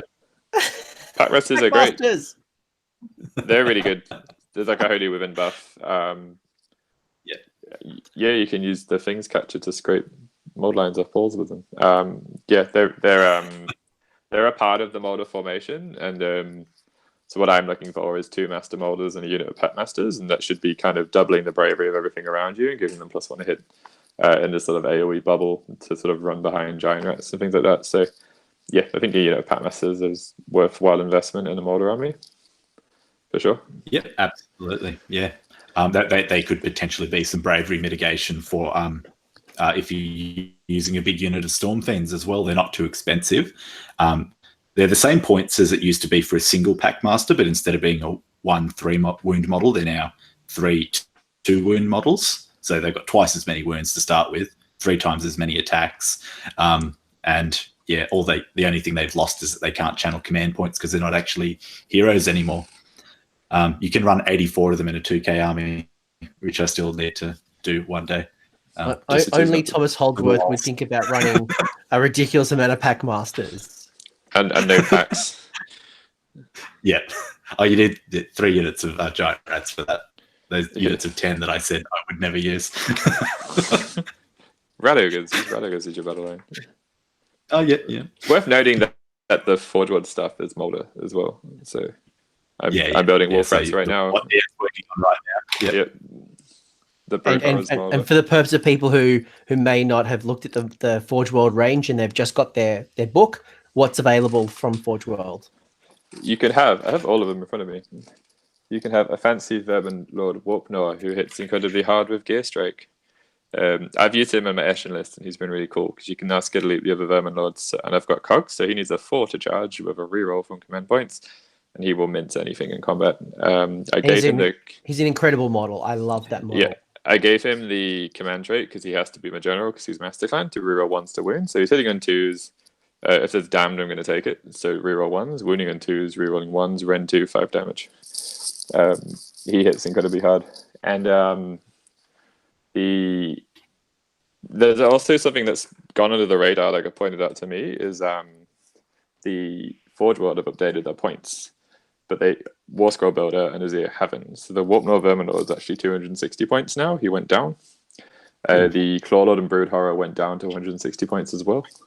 The Brood Horror by itself is just 160. The Brood Horror by itself is terrible. But that's the other sort of choice is there's Wolf Rats, sort of like Skaven Dire Wolves, as it were, and then the Brood Horror, which is this dude. I was painting him on like a Skype stream with a couple of people. They were like, Dan, are you holding a rat and painting it? And I was like, no, it's a model. So they thought I had a real rat. It's kind of the closest thing to a real rat. It's a super cool model. The Clawlord just fell off. But yeah, I would definitely... He's wicked. He counts as a keyword for them, like the Mulder keyword. Their leading thing is you boost these sort of monstrous beasts, and they count as one of them. See, when my Clawlord went, I dropped him on the floor. While Dan fixes up ball lines and finds his leader, Tom, what do you think of Doomflayers? Like the weapon team Doomflayers? I don't know. I'm just reading your book and there's 60 points. They're a weapons team. I assume that's what you meant. Yeah, the weapon team. I know what they are, but they're also a weapon choice for Storm Fiends. Right. Yeah. Okay. Just the unit that is for 60 points. I've got one. I haven't used it. They just seem like a little fragile thing that I don't think combat roles really suit weapon teams. There's utility in the warp grinder, but yeah, it's just one little dude. It's not worthwhile, to be honest. Yeah. All right, and you've got 3 artillery pieces, which is going to be your Plague Claw, your Lightning Cannon, and your Jezzails. I thought you were going to say Doomwheel then. No, that's Behemoth. We'll go to Behemoths at the end. So it is a Behemoth, isn't it? It scores in Duality of Death, 2 Doomwheels. What do we think of Plague Claws? Are they good? They've improved. Good as a stretch. But... Tom, you're going to say something? Yeah, they didn't go up to 8 wounds like the Warp Lightning Cannon did. They're still 6 wounds, which means they can still get cover, which is something. Which the Warp Lightning Cannon can't anymore. They've got heaps of range. The battalion that uses them has gotten cheaper, which is probably the main thing for them. It's also got worse. So it did get a little worse, but in terms of just actually taking it was so many points to take before that I'm not going to say I didn't do it because I'm that sort of person who would just because it's an option. But yeah, I've run them before. The range good against anti-horde. high rend, so in the battalion they're a bit more reliable against heroes as well. I've killed like 3 lords in 2 shots, but you've got to roll those perfect 6s. But against hordes, I'd say they're most useful, and they have some okay utility against picking off heroes at the start of the game, just because of their range and their rend. Yeah, they do the most damage against hordes, but they're in a pestilence army, and something else that's great at killing hordes is plague monks. And I would argue plague claw catapults are cutting into your plague monk points. So but they are a fun unit to use. Like me and Tom like to run fun lists as well. Like we'll take stuff just because it's like fun to play with, and Skaven are a fun army. So in terms of optimal build, you probably shouldn't take them, but you could definitely run a formation and have fun with it. So, what about warp lightning cannons? I don't like them, but a lot of people are taking them. I've never liked them, for the record. But why doesn't Dan Brewer like them? And then why do people like them? Okay, from a competitive point of view, I just think there's a better option in Warp Jesales. Because in order to, they obviously have an ability to supercharge what they do. So the way the cannon works is you roll the dice, and then you roll 6 dice. For everyone you equal to or higher, it inflicts a mortal wound at a 24-inch range. They move 3 inches, so 27-inch crit range. They don't need to roll to hit, they just do mortals. If you have an engineer nearby, you roll 12 dice, but every one does D3 mortal wounds to yourself. Your opponent early on has the ability to sort of mitigate what the cannon's going to be able to shoot. And it might not do anything. In fact, it might blow itself up and not do any damage whatsoever. There's a chance you might do 12 mortal wounds, but if your opponent's any good, you're not going to be hitting anything overly useful. And then the Bombardier, because it's 180 points, you have to put an engineer next to it. And for each, if you're taking 3 cannons, you basically need 3 engineers. You're basically making it cost 280 points rather than 180, which is very different. And that unless you've got another plan for that engineer, you're making it more expensive and also kind of not worth its points. So that's why I don't rate it as a competitive choice. And for the same sort of points investment, so a cannon and an engineer can get you 6 very self-sufficient Warp Jesales, which will still be there turn 5 if the game's going well and you have plenty of bodies to block things and just going to objectively do more. They have to roll to hit, so they're different. But there's enough ways to sort of boost them, rerolling the hit rolls, getting +1 to hit on them anyway, that I just think Jesales are just a far better choice. So what would you, if you're talking a competitive build, in terms of like a fun build too, I don't find them particularly that fun. They're just very swingy. So I have a couple of cannons and they can be like a cool unit. I can see why people take them because there's the potential to do quite a lot. There's also a potential to blow yourself up and do nothing. So yeah, pros and cons. Yeah, I've had games where I've done nothing, and I've had a game where I did 31 wounds over 3 turns, and that was on over a double turn. So that was very little chance for my opponent to do anything while I just blew up all of his monsters one after another. And then I had a game like directly after that one where I rolled nothing but 6s every single turn for its damage output, which is bad for Skaven. It's one of the few times you do want to roll 1s. So yeah, lots of fun. And look, I really do recommend them if you want to play Skaven and have a ball. And I've been running with 2 engineers, one with the pistol to run forward and buff up units that are going to be a bit more mobile, and then one with the Doom Rocket to sort of plod along with the Warp Lightning Cannon. He's going to be back there sticking around the Norhole for a bit of magic support and to cast more warp power on the Jesales anyway. And that's sort of how I've been fitting it into my army. I would definitely say use the engineer or the bombardier to babysit the cannon, and then if you're running acolytes that are moving forwards or storm fiends, that's when I use the Arch-Warlock. So yeah, personally. Speaking of Jesales, the final artillery that you have, Dan, I know you're a big fan. I think Tom, you're also a big fan. We both have at least 12. Yes.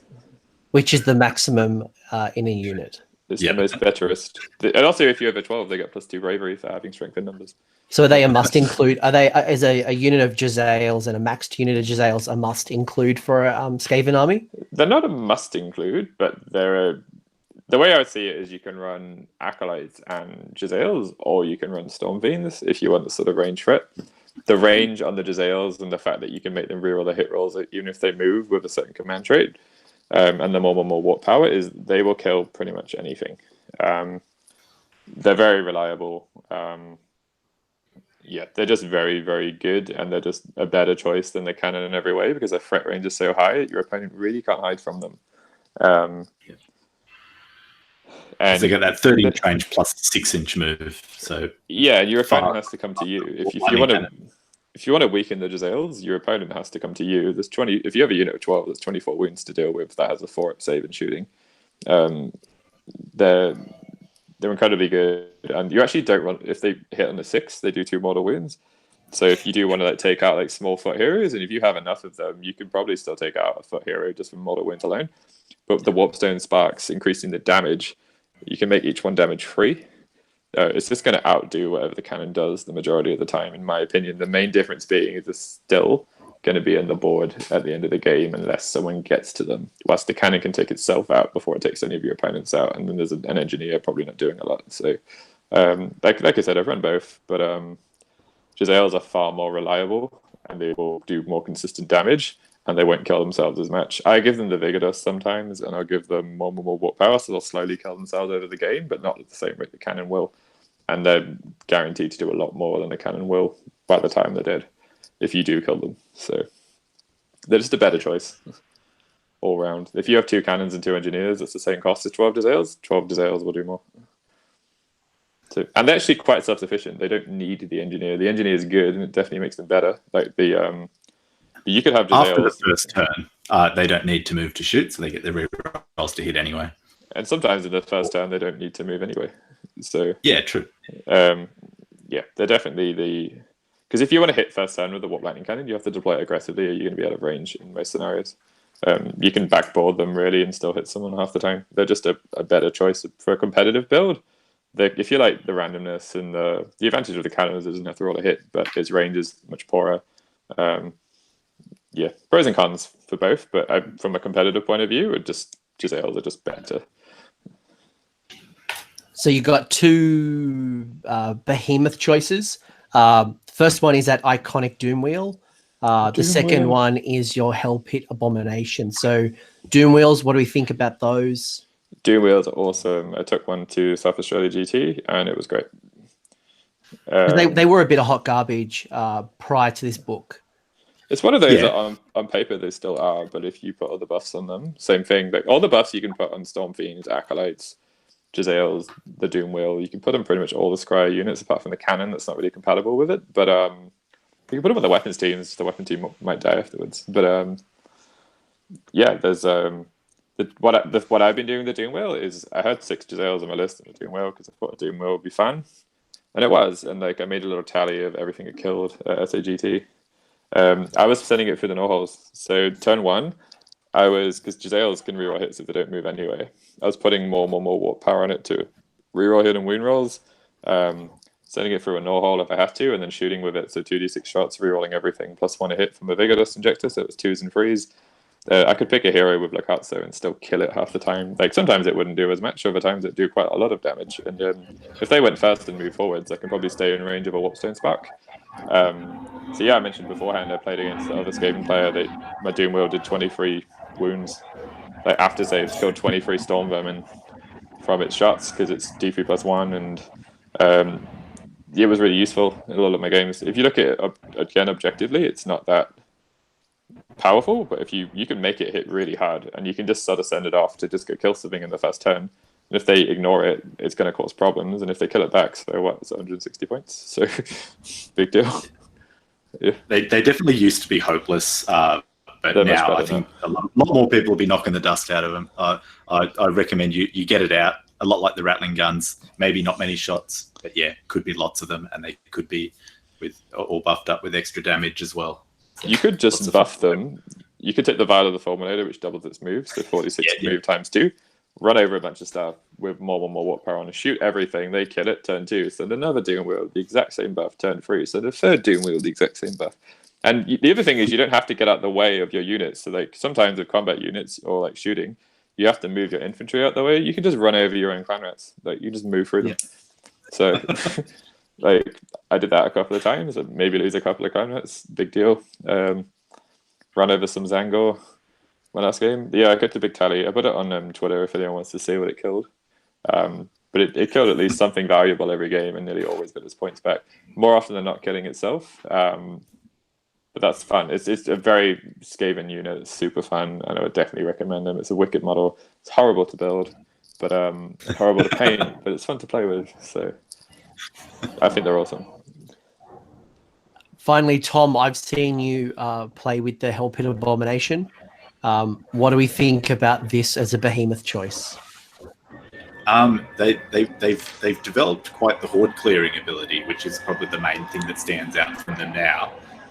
The ability to cause a horrific number of mortal wounds to multiple units. It really depends on what approach you can get, because they've still got random movement, and that's probably their downside. But in a pure Mulder army, I would definitely take 1 or 2. You could do it with 4. I've written that list. I haven't played it. I need 2 more to actually do that. One you can borrow. Oh, all right. We're getting somewhere. I really want to build one that's kind of like got a doom wheel for legs as well. That sort of like is upright and rolls along on one wheel.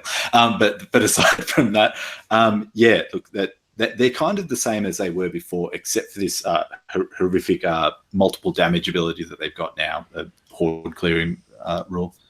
And that's the main thing that stands out about them. A lot of people were going a bit crazy about them when the War Scroll the War Scrolls first came out. Haven't seen much of them, and I've only used one once with the new book, so I don't have a great deal to say there. Have you seen much, Dan? I've seen a couple. I know that some people in Queensland have been using them. Right. They cannot take a hit. Average shooting will kill them. The meta right now has been very combat heavy. Just like a unit of Blade Guard, or like a free guild Great Company will definitely kill it. Yeah. Colossal Squigs can kill it. Yeah, they have to hit first. I mean, they go down like Colossal Squigs. They go down easy. The interesting fact is the Vigor Dust Injector from Squire, the artifact you can take. It doesn't have to be a Squire unit. You can Vigor Dust Injector the Hell Pit Abomination. Give it +1 to hit and charge. So you make it a little bit quicker and more reliable. If you have pack masters as well, you can actually give it +2 to hit and then reroll 1s from a master Mulder anyway. There's also an artifact for Mulder where you reroll all wound rolls. So even against non-hordes, you can make a Hell Pit Abomination, reroll all the hidden wound rolls very reliably. They will clean anything out. They just cannot take a punch back, which is Mulder all over. So, I think they're fun. They're quite relatively cheap, but to make the most out of them, you have to invest in heroes, and that makes the combo more expensive. And if you kill the Hell Pit, and then there's just a Master Mulder not doing anything. To make the most out of them, I'd say probably a Mulder army is the best way. But there's a few different things you can do. And I think what's obvious is that you have a lot of choices, and it's going to be hard for you to fit everything you want in a list. They can do everything, but they can't do everything at once. Definitely. Yeah. And just generally with Skaven, you've got all these toys, which allows you to have so many great army builds, and you're going to be probably set for the next year to 2 years playing with this list. But I think you have to make some hard choices to bring this into a 2,000 point or whatever you're playing. I definitely agree. Yeah. You've got one ally, which is Nurgle. If you are your general is Clan Pestilence, do you see a reason to take Nurgle if you are Pestilence? One reason, and that's to ally in Horticulus for run and charge trees. The downside to that is because Horticulus gets to set up a free feculent normal, so that makes run and charge plague monks. And you're entitled to use you are the tree. And you benefit from it because they are the Nurgle keyword. The downside is you want to stay in range of the furnaces and the corruptor. The corruptor can kind of keep up, but running away from the furnaces does not prove beneficial to the build in the end. And any other hero, just cuts it to plague monk points. So that has to be pure Pestilence as well, so you can't get Master Clan in there as well. So you lose that utility potential if you're taking Horticulus as an ally. And the other way around is that all these Pestilence units work in a Nurgle army. They can all be taken. They don't fulfill any battle line or anything. But just because of the buffs that we've got in terms of like strength in numbers, losing that when we translate them over into a Nurgle allegiance, it's just not as worth it anymore. And I've played a lot of Nurgle allegiance with almost purely Skaven models, but I'm having a lot more fun with just the pure Skaven. Awesome. So allies, maybe not, maybe not. There's obviously benefits with the Narmor, but there are trade-offs by doing it that way. Yeah. You got a couple of Italian options. You've got the Congregation of Filth. You've got all these great formations. Do you take the War Scroll battalions, or is that points that you'd rather invest elsewhere? And if you are, which ones stand out for you? I'll take the. Go ahead.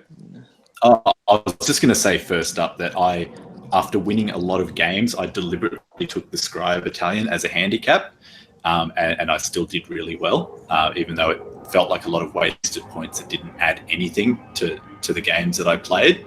I think I got a bit lucky and did quite well with them. But I would say, rather than answering your questions, I'd say I wouldn't really look at the Squire Battalion so much anymore, whereas we did see a fair bit of them before. But no, go on, Dan, you had one that you actually would run, and there are plenty I would run as well.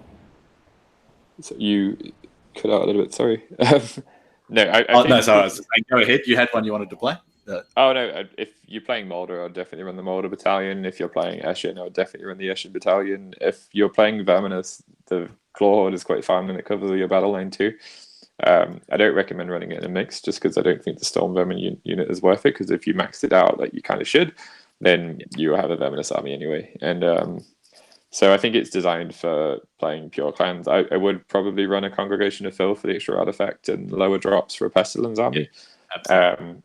That was always the go-to one. I don't think that's changed. I don't think the Squire one is worth it. You used to see it a lot before because that's kind of the only way to play them, but not so now because they didn't just nerf the one that they had difficulty with. They nerfed pretty much all the Ancient Covens. There's really not much incentive to touch it at all, and it's kind of disappointing because if they made it so useless, they almost would have been better off getting rid of it or giving us something different. But if you want to run a Squire one, like I said, the one from the new army box can be okay, but they have some really fun ones. So like if it's giving you, it's kind of helping to close the gap because the army benefits from having multiple heroes from different clans. You do get access to all of these different abilities.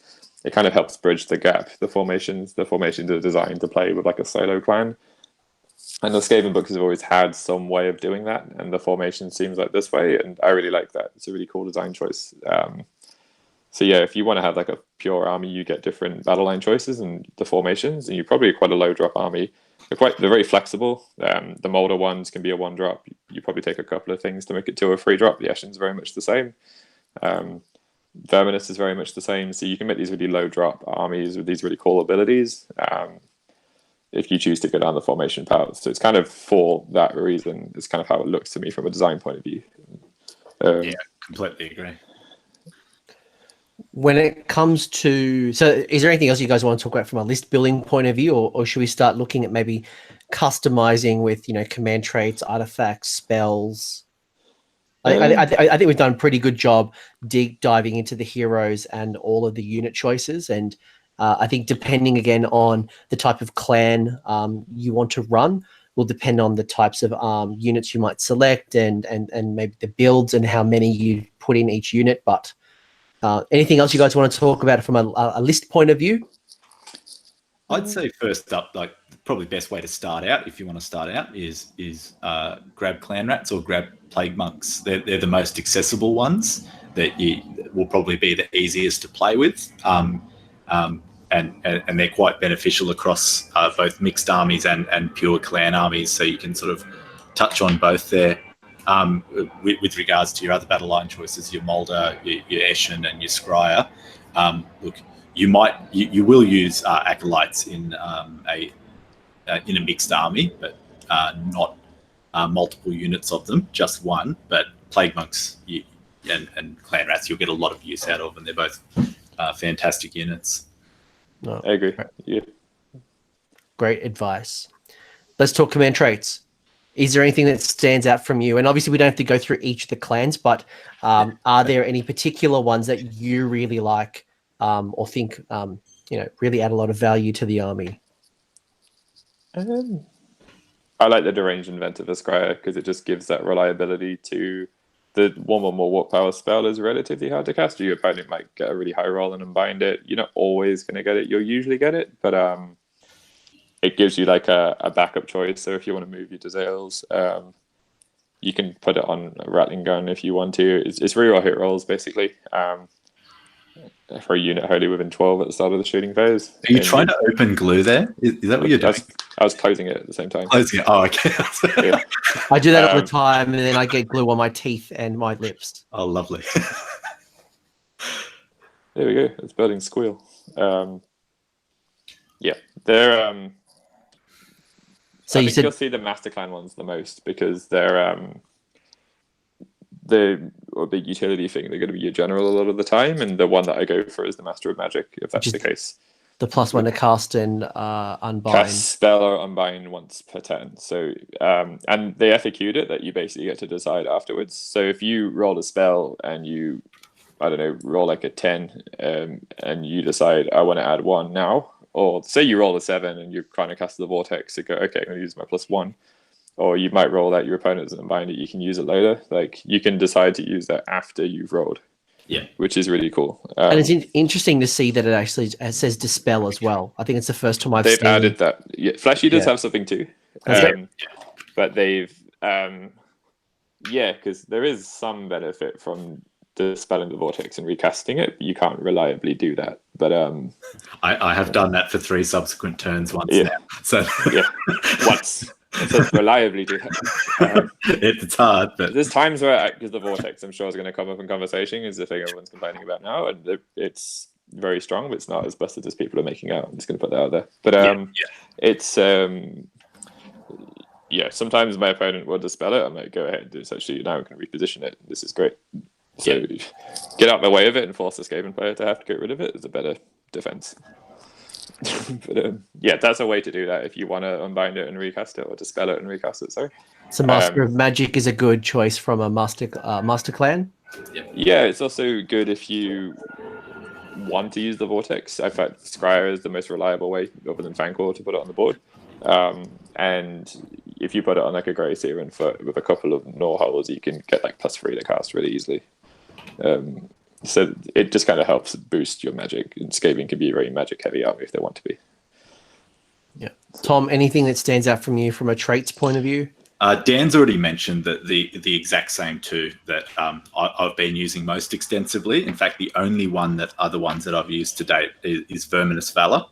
And that's the ability to basically pass off wounds like a necromancer sort of thing on a 4-up to a unit within 3.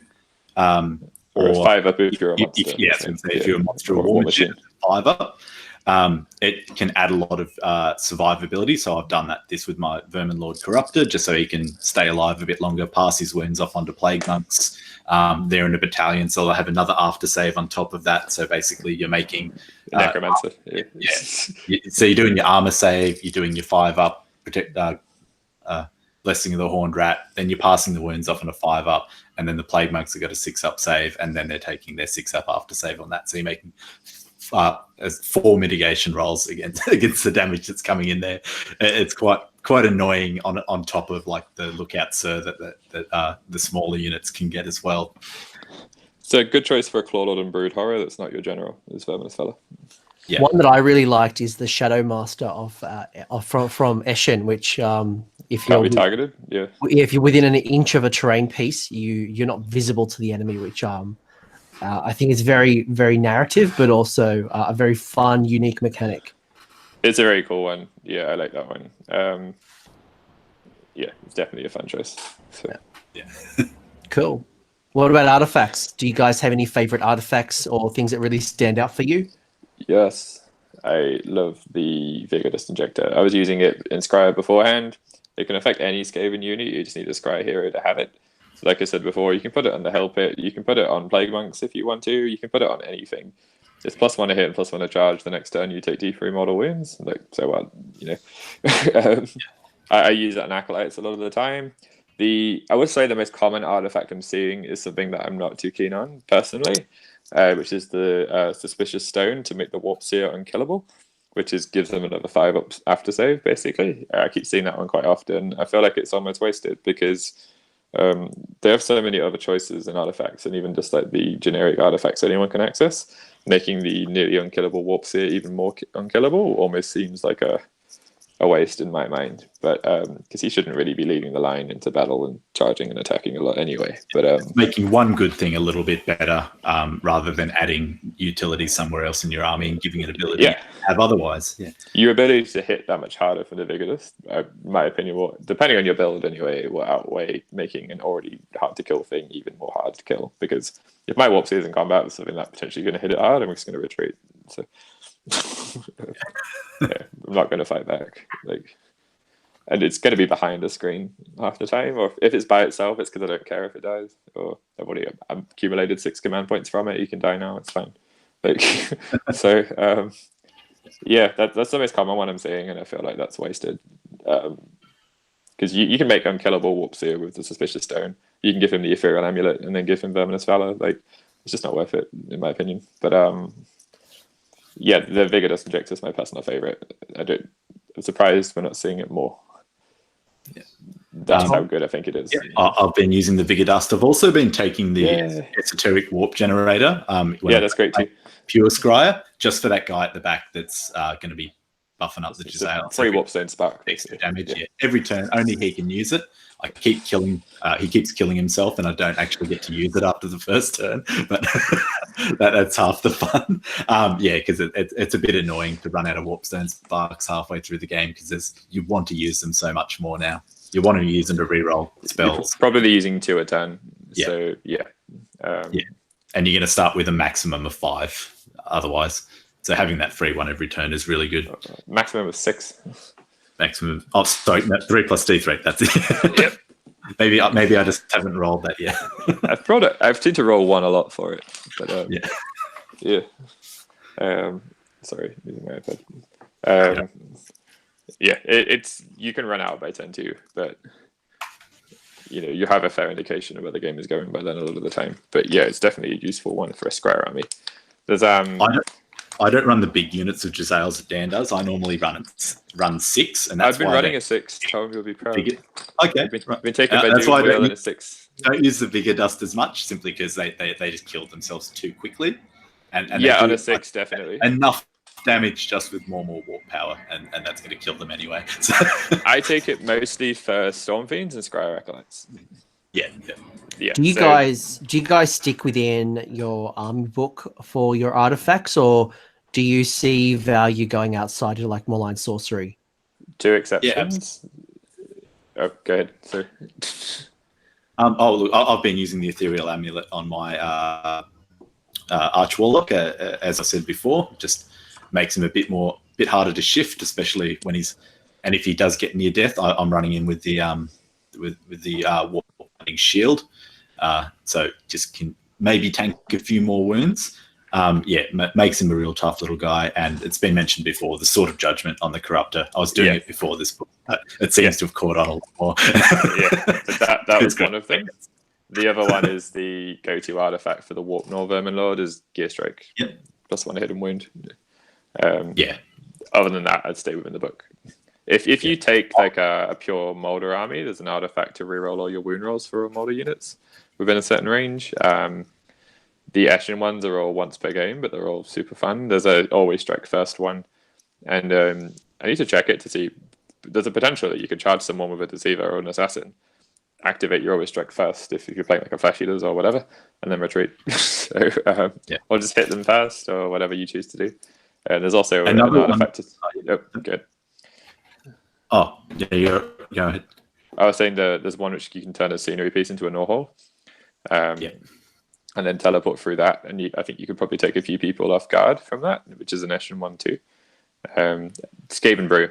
I don't know why we're not seeing more Skaven Brew. Oh, yes. Yeah. That's a Master Clan one. So most of the time, you're always going to have a Master Clan hero in some form. And it's like take D3 mortal wounds +1 attack until your Nectaria phase. It's like a classic Skaven artifact that's always been around. It's makes Plague Monks so good. You can make Clan Rats. If you really want to polish a turd, you can give Skaven Brew to Clan Rats and use the Warlord's command ability. They have 3 attacks each. And if you have spears fighting in 2 ranks, and you can take, whilst we're at it, go ahead, let's use the Warbringers reroll ones to hit and wound. So you can really, you can make Clan Rats brutal if you want to. Skaven Brew is a great artifact for combat. As you said, though, you're kind of polishing a turd. You are polishing a turd, but it would be the most polished turd. Storm Vermin as well. Storm Vermin is great. If you're going to take Storm Vermin, take Skaven Brew. Yeah. And I haven't done it with Plague Monks yet, but I keep meaning to. But you kind of don't need to, but yeah, if you really want to overkill someone, why not? Because it'll affect the staves too. That's right. Yeah. The other one I was going to mention was the Griff Feather Charm on the Plague Furnace. So you got your Lookout Sir in combat on top of that. So I've had 2 units full of fanatics all fly out at it, not realizing they were going to be -2 to hit it. And that little bit of extra movement really helps that thing to get into combat where it really shines now. And it used to be a lot more of a support unit that you might throw in if you needed to. Now you would throw it in. This is a model wound. Now you want to throw it in. And it having -2 to hit when you've got a unit nearby makes it quite difficult to shift. Yeah, I'd agree. I haven't done that myself because I haven't used the Furnace since the books come out. But yeah, I think that's definitely a viable strategy. That's a good call. And as someone with fanatics, I will make sure I won't do that. Our good friend Joel found out the hard way. That'll teach him. Any other artifacts you want to talk about, or should we talk about some McSpells? McSpells? Are they like McDonald's spells? Or like... All right, we got some spells. All right, we got the Grey Seer's got some spells. You've got what else you got? You got the Grey Seer lore is great because it's basically a try-hard lore. So he has access to all the Vermin Lord spells, but like a shitter version of them. Like it's the I'm doing my best lore. Dan, you've talked a bit about Skittle Leap. You've been a big fan of that. In the past, I have. A lot of people are taking it now. I'm not one of them. I don't think it's necessary. But I like Warp Gale. I think Warp Gale is an amazing spell. That's the spell that I've always been using, really. And I've been putting it on my Screaming Bell because I just think it's a great spell, slowing people down. The amount of times it saved me. That's the D3 mortal wounds, and then run and charge rolls are half. No, and you can't fly. And you can't fly as well. You half them. So half run, half charge, D3 models. It's the Warp Seer's tryhard version. So the Warp Seer does Dreaded Warp Gale, which is D6 mortal wounds. Dreaded Skittle Leap is 6 away. Skittle Leap in the Grey Seer lore is 9 away. It's harder to cast than it was. Before it was just a way of getting my Arch-Warlock into combat with an assassin hit up his ass. You can't do that anymore. I don't go for Skittle Leap. I don't think it's worthwhile. Some people are Skittle Leaping something to then cast the Vortex. As far as I'm concerned, you're just potentially putting yourself and your opponent's unbind range because you kind of go near a Gnawhole. It depends how you go with it. Like, it's definitely a viable strategy. It's just something I don't like to use. I prefer Warp Gale. I prefer Death Frenzy. I prefer Plague in some situations. I don't think Skittle Leap's worthwhile because you probably send the hero to its death, and it better do something with its points if you're going to do that. So, I mean, you can tunnel something through a Gnawhole to support it. Warp Gale is 20 range. It's the best range out there. So in that lore, got a really reliable caster that can cast 2 spells. So from the start of the game, you get the support spell or your vortex, and you've got that. You can use your second spell from the beginning of the game. Yeah, and if you've got that Master of Magic, say you roll a 7 on 1, okay, good. I'm gonna make it an 8 for Warp Gale, and then you get the vortex up anyway. I prefer to cast the vortex with the Squire Wizard, but it's a very good way of, just if anything the bell does, I just see as a bonus. It's just there to be like my third hero slot for like places of power, arcane places, to give like an immunity to battle shock, or at the start of the game, and to potentially roll a 10 or an 11. The 12 is okay too, but I actually prefer that. It can do like a lot of mortal wounds if you're on 8 or 9. So that the bell is just kind of helps it do chip damage. The bell's great at chip damage for mortal wounds. I like to put the Warp Gale on the bell or a Grey Seer in foot. I think Plague is a very good alternative. And if you have Plague Monks in a mixed army, Death Frenzy, definitely a good choice. Yeah. I'd look at that for Plague Monks and not much else. And it was always a thing they used to depend on before. It's one thing that Plague Monks can't depend on so much is having a prayer that gives them that ability. Now you need to have that Grey Seer allied into your army or any Master Clan. You've got to have a Grey Seer. just to take it from the Law of Ruin. And that's the only way you're going to get it back in there. Danquol. So Thanks. You've also Thanks for got your Scryer wizards, and Dan, I've heard you say more a few times. more warp power. Is that It's, a strong choice that your Scryer wizard should be taking? If you want to build a competitive Skaven army, it is a must include, in my opinion. If you're going down the route of the cannon, I've already said before why I don't do that. You can build a competitive list with cannons, in which case you don't need that. The shield is better, but I think more power plus Scryer Acolytes equals dead opponent. Like it's it's so good on Squire Acolytes. Squire Acolytes are the best thing in the army, in my opinion.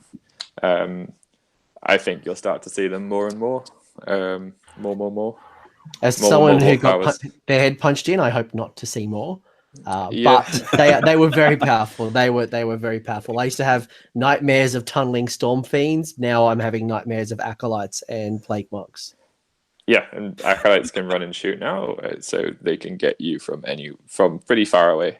20-inch threat range with run and shoot, and using a command point to run auto 6, and then if you have more warp power and storm fiends as well, that makes them amazing with rattling guns and what's it called? Warpstone sparks. So you can have. So if I go Vigor Dust Injector, more warp power. I have the ranged inventor as a backup in case it doesn't go off to reroll hit rolls, but +1 a hit. +1 a charge, which is great for Storm Fiends too. Rerolling all your hit and wound rolls. The wind launches over 24-inch range. They don't need line of sight. They move 6 inches. So you can actually do quite a bit of damage with just those alone if the spell goes off. And then if something goes near the rattling guns and you have a Warpstone Spark to make them damage too, and you have that spell off, they will kill pretty much anything. I played a Nurgle guy who had Plague Monks actually, and it just mowed them all down with rattling guns that were damage 2, rerolling everything. Quite satisfying. I only did it once, but I did more warp power, a single rattling gun team to chuck through a no hole just to clear an objective. I do it to my Doom Wheel. I've been doing it if I don't want to move out, if I don't want to go too far forwards, I'll put it on a Doom Wheel, put the Doom Wheel through the no hole, Vigor Dust Inject it. So hitting on 2s, winning on 3s, rerolling everything, run 1d3 damage, 2d6 shots. I've killed a lot of foot heroes with it, or finishing off a unit, or maybe even charging into something too. Like it will work on pretty much any Scryer thing. Sending a rattling gun through that is a great potential to do something. So it's indiscriminate and it makes things get murdered. It's really good. You cop D3 models a turn later, it's worth it.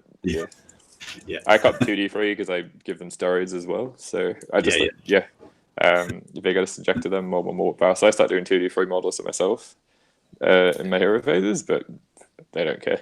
Like I've had someone hit my acolytes before and like mowed them down to like 10 left, and then I put that spell on them and they've killed whatever they're in combat with comfortably. So it's great. That spell plus Scryer Acolytes, it wins games. So the other 2 Scryer spells do exist. Like that, there are 2 other spells. Like I said, they're there. They don't do a great deal. So your Warp Lightning, Chain Warp Lightning, roll d6 and pick that many units to take 1 mortal wound. It's okay. I've used it. I use it on the guy that I used to support my rattling guns, the one who's moving forward a bit more. But that's just because I'm not I don't trust myself enough to have 2 wizards with it. One of them might die, but the other one, the Warp Lightning Shield, I'll chuck that on my Arch-Warlock, and I've never actually had to use it. I've used it as insurance when he's nearly dead, but then he just didn't die, or I'd killed everything before I needed to use it. So I haven't had any great success with the other spells. I don't know about you, Dan. I haven't used them. I've had the shield, I've cast it, but I've not needed it. In terms of the Chain Warp Lightning, I'd probably rather cast Warp Lightning off the War Scroll before I would use that if I'm in range 2, because the range is slightly better than the War Scroll spells. But I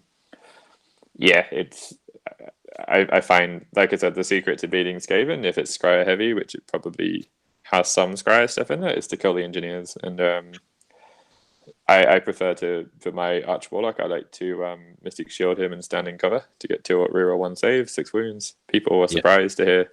Was like, are you sure he has a free up save? I'm like, yes, I've been using him for 3 years now. He has a free up save. That often gets a response. Yeah, it's a funny one. Are you sure, Dan? Like, I'm quite confident. Yeah, it's pretty. It's Icket Claw. If you've seen that new what's it called? That new Total War trailer, the Skaven and Lizardmen, which watch it, it's really cool. But even if you don't play the game, just to see it brought to life, because it's got Ikit Claw in it, and he's the Arch-Warlock. I did like. It's right here. He's horrible to build, by the way. Awful. He does not fit. He just doesn't. I did notice that the most recent trailer is a direct rip-off of Predator. So yeah, that's it. And his Ikit Claw is playing the role of Arnold Schwarzenegger. Rather, Arnold Schwarzenegger is playing the role of Ikit Claw. So so it's basically like trying to kill a Terminator. He's like actually got a metal exoskeleton underneath there. Yeah, he's an iconic Skaven hero, and he's basically the Arch-Warlock. The Arch-Warlock is the old Ikit Claw. Yeah. So. With spells, we've also got endless spells. So really quickly from the generic malign sorcery endless spells, I've heard cogs. I think Tom, you mentioned cogs. Do you guys touch any of the other generic endless spells? Cogs for Eshin. Yeah. So I can try charging. So I know in the past, Dan, you've used the Balewind in the past. That was the alt before they changed it. So the Balewind plus Arch-Warlock used to be amazing. Yeah, he used to be one of the best to go on a Balewind because he used to give him a 36-inch range to target multiple units to do models, and Arcane Bolt was stronger at the time too, so you could pick off heroes with it. You could also use it to push some of your units slightly forward. It's kind of different now. Yeah, it's... It also never worked that way, but everyone played it that way. Actually, most of the time I was trying to stay away from my opponent. But yeah, some people do. It was...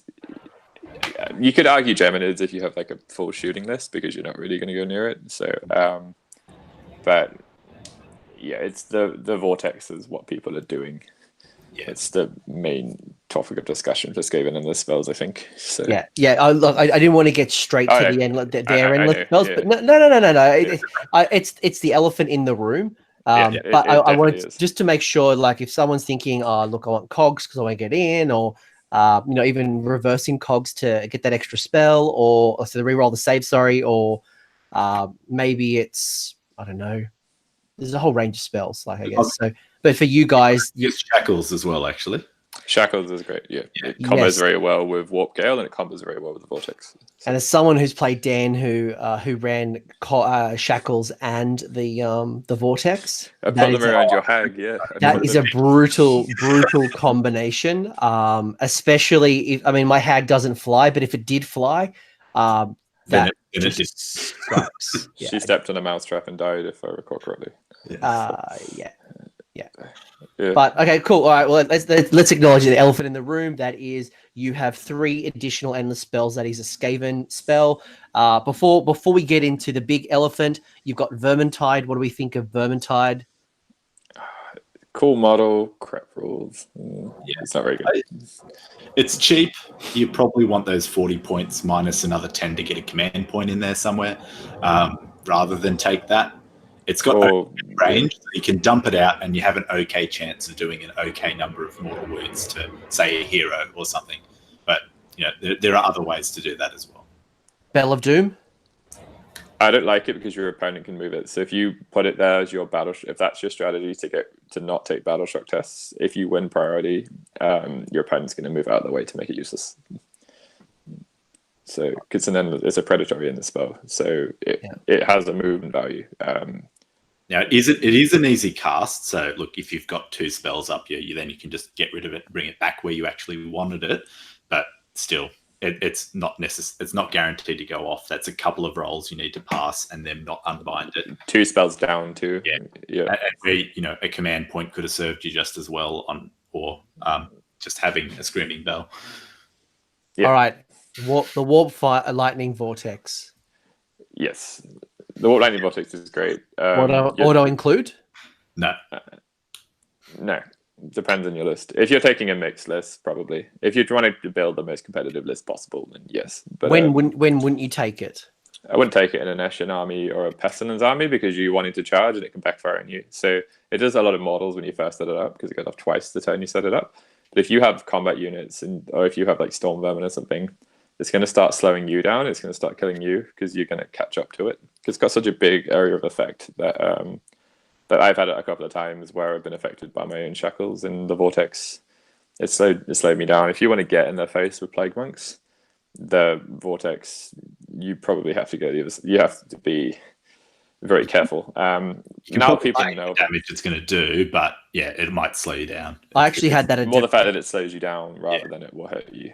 I actually had that at Adepticon where I was playing in the doubles, and we dropped down some ballistas from the sky, and my Skaven opponent threw the warp lightning vortex at the bolt throwers.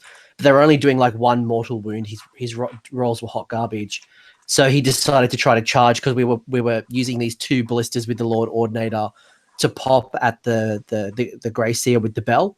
And you're 100% right. It completely backfired, and it did more damage to him than it did to us. I've done that with ballistas too. I charge into them with a doom wheel, so be forced to shoot the doom wheel, because that's the best way to deal with ballistas, is give it something you don't care about to shoot. And my own vortex killed me. I rolled a 6 and then another 6 and I died. So what are you gonna do? But the vortex definitely in most armies is definitely a valuable addition. Yeah, I would say, to me, I feel like people are complaining like there's nothing they can do about it. There's a lot you can do about it. If you group all your heroes together, you're asking for it. You're 100% in control of your deployment. It's got a long threat range. You probably can't stop it entirely. If you have a varied army that isn't just relying on one unit, and you know how to space things apart properly, you can really limit its usefulness. And if you get out of the way of it, and most stuff will be able to get out of the way of it. Even if it stops you from flying, if you have like eels that have like a really high base movement value, they're not going to care. It's going to leave. You can ignore it for a large part. Like, there's games I've had where it's done next to nothing, and those are the games where it's had no obvious target. Someone's ignored it. They've just not bunched everything together in one. Sometimes it's one of those where you have to learn a lesson once. Someone does it to you when everything's crowded. A lot of death units, they'll just mitigate the damage by resummoning whatever chip damage you've caused. They're just going to come back from the grave sites. Or, it's not going to achieve anything. Except and that was a big lesson I learned even from the Gout Fire, when the Storm Fiends used to tunnel up, and you try to bubble wrap to the best of your ability, but actually the strategy was to split and spread your army out. It can pretty much only take out one, if that, and if you had high wound count, it couldn't really do it anymore. There was a point in time where it could, which was stupid. But it sounds like the exact same strategy, where if you're bundling up your little heroes in a little Death Star. It's not to the same point where you have to split your entire army, though. Like, it's if it did no damage, I would still take it to stop someone from running and charging, because I think that's far more valuable than the damage. If it kills anything, then great. Your opponent can get rid of it. It's hard to get rid of because it's casted an 8. It's hard to cast. But people, massive overreaction to it, just because... like I said, I've had games where people have spread out. You don't have to split your entire army like into 2 different corners of your deployment zone. You just don't put your heroes right next to each other. Huge overreaction globally, in my opinion. Like, there's been games where it's been devastating, but the way it's deployed, they've asked for it. But at the same time, while it's really strong and people are scared, we can use that to your advantage of having it in a list, and just the psychological impact can be quite valuable. It definitely can be. People are afraid of it. But like I said, the best thing to do is, once it's down, is move and ignore it. Don't get rid of it. Most the Skaven player recast it. If it's somewhere valuable, like an objective, they're going to have to go there as well, and they're not going to want to deal with that. Like, if it's a hero one, you don't want to put it on the hero objective. You want to put it by it, because if not, it's going to kill you when you try and take it back. So it does have a big ability to backfire. If they drop it in your deployment zone, move out of your deployment zone, and then it's dealt with. And you limit how much it does the first time around by spreading your stuff out, really. There might be like one like support hero or something that just can't get out of the way for a couple of turns, and that's fine, because even then it probably won't kill it, or just chip away at it, or just slow you down. So I feel like, because it's exactly 7 away, it's kind of hard to trap stuff. If you place shackles around it too, you can trap people in, but then you just use wizards to get rid of the shackles, which is kind of easy to do. And then you're relying on casting multiple spells and things like that. So that there are times where it's absolutely devastating in combination with other things. The other thing worth noting is the reason I like Warp Gale stops you flying entirely. The Vortex only stops you flying in the movement phase. If you charge, you can charge over the shackles, because you can fly over them So the vortex only stops you. So the way that I won that tournament in SLGT is I had Warp Gale on the Zangor to stop them from flying. So the fact that they were in the range of the vortex didn't really matter. They were, but whether it was there or not, I'd already grounded them. So the Warp Gale spell to me is more valuable than the vortex for that reason. The vortex is great because it stops you from running entirely, but you can use the Warp Gale spell to stop them flying altogether. The vortex only stops you in the movement phase. You can fly when you charge if you're by the vortex. So if you're not convinced by Dan's tirade on how good it isn't, because it's pretty good, and it is good. It's just the response is disproportionate because people are saying they can't do anything about it, and they can. It's very much within their power. There's games I've had where it's not done much. Massive overreaction. There is a lot you can do about it. It's not overpowered. It's expensive. It can hit you very, very hard if you ask for it, and you have to ask for it. You deserve it if it's killing you. Yeah. So if you want to cast it, we did do some maths. I'm going from memory here, but I know I made you aware of them, Dan. But the most reliable way to cast it is with a scry unit on a Norhole, because they can use a Warpstone Spark to re-roll it with a +1. That's the mathematically most reliable way to get it off in an army, followed by your Thankwall or anything with +2, say Master of Magic plus a Norhole, and then followed by your 3d6. The Warpstone Sparks is the statistically lowest way to cast it. Yeah. It was from tokens, sorry, from the Great Seer. Yeah, that's right. Yeah. And Thankwall. Yeah. Other than just basic casting. Mm. Yeah. Awesome. I think we've done a very good deep dive into the spells and why Dan. I do want to say one tip about the Vortex. Yeah. Like you said, more often than not, the engineer is going to cast it. You can see if your opponent only has one engineer and it's hugging a Norhole, that's where the Vortex is coming from. Deploy around that, because you put the Norholes down before deployment. So if you're putting 2 and you're in deployment zone, because sometimes people will put Norhole, hero, Norhole for a +2. You know where the model that's going to try and cast the spell is and where it's coming from. You can use that when you deploy. So you look where place the Norholes. That's really significant. If they have arcane terrain, they put a Norhole near it. There's an engineer that's going to go in that gap. He's going to try and cast the Vortex. If you want something you don't want near the Vortex, make sure you put it the other side of the board. It's probably another piece of advice I would give you. Norhole positioning is quite important for getting the Vortex off in the beginning of the game. This is a hot tip, and if Games Workshop is watching this video, they're trying to justify why it shouldn't go above 100 points. No, don't. It's not amazing. People learn to play around it. That's the thing. Yeah, they just don't want to have to learn because it's forcing them to change how they deploy. Like 6 months ago, everyone was freaking out about the Stormcast Comet. We've kind of learnt a little bit around Gav charging. When do you see that? No, you don't. Gabriel Shawhat, you rarely see that. So, yeah. I think the Flesh Eater Courts one, people like Gristlegore were already saying that it's not the best one. It's a very punishing list. If you mess up with that general and it dies to average shooting, Clade Guard can kill it, and then the whole army falls apart. Like, you know, I think this is another one of those things where you'll still see it around because it's very good, kind of like the Comet. But you can definitely do something. Same as the Comet. If you just group all your heroes together and they have a Comet, like, you know, well done, you've asked for it. Like, you know. All right, if you're an opponent and you're listening to this, don't put your heroes next to each other. Opposite the Norhole by the arcane terrain where the engineer is standing. That was a bad idea. Yeah. Bad idea.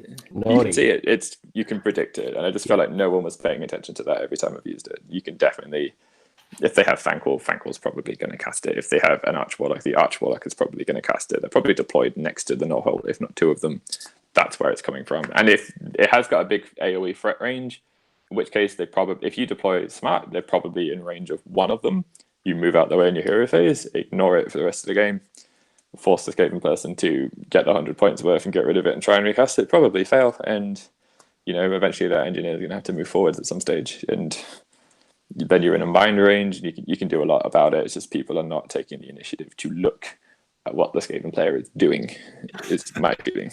I'm sure once we've learned once, we'll hopefully. Yes, you need to learn the lesson once. Yeah, it's a hard lesson to learn, but it can be a brutal lesson to learn. It can be very, very good. But if you want my advice for the Vortex and how to deal with it, that's it. If I'm playing you and my engineer's casting it, I'm telling you right now. So look where I put the engineer. You'll be able to tell where I put the Norholes, where I'm going to put the engineer. If you don't want to be calling the Vortex, you can see where it's going to be. So, All right. Well, speaking of lessons and drawing upon your experience, I want to ask you, I guess, three final questions to get the most out of all of the games you've played. The first one I've got is, how do you best play Skaven on the table?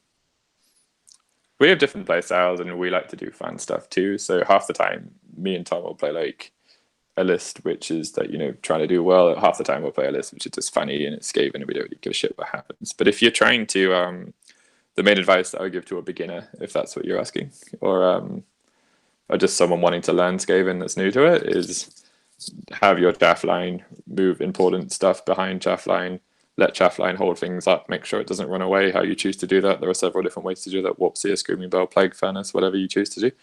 And have something more valuable behind it is going to hit even harder. It's quite a simplistic playstyle. There's more to it than that if you want to do well, and you have to practice a lot with them. But that would probably be my starting advice. And if you want to go for the most powerful thing in the list, I do think it's the Squire Acolytes. And if you want to beat them, kill their engineers. Tom? I misunderstood the question. I thought you were saying, how do you best play with them on the table? Yes. You guys are the experts, so you just that's what I mean on the table is run behind the screen. I'll ask questions, and you just put my models on the table. Yeah. It's good, and get yourself a dustpan and broom for when you remove your clan rats. You can just like sweep them up into. Yeah, look, oh god, that's probably some advice people could use, like storage tips and things like that, because you need to cart a lot of bottles around. I've got one. Magnetize your clan rats so you can pick them up with a magnet and split. Yeah, yep. I've got. All right, so how do you best play with them, Mr. Unclean? Yep. I think the way I would answer this question is talk about getting used to what they do. Get used to what they do and learn to play them efficiently, because that will give your opponents a good experience as well. Because I know it can be tough especially if you're playing an army for the first time, or you're still getting used to them, or you're getting used to the new rules. Games can run slower, and Skaven can run big model counts. So you'll get used to how to move your units around quickly, and it's something that I just really recommend you learn to play with them quickly. Practice them, yeah, practice.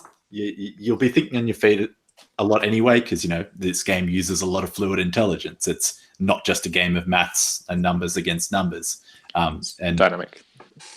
Because their movement is such an advantage, you're going to use that fluid intelligence so much more with Skaven. So if you've got, if you're good at problem solving, you'll be able to find a lot of ways to have a lot of fun with them, rather than armies that are more static, can only move 4 or 5 inches, and sort of just move up and hit things. Skaven are going to be all over the place through gnaw holes, retreating and charging, lots of things with high movement and effective firing range.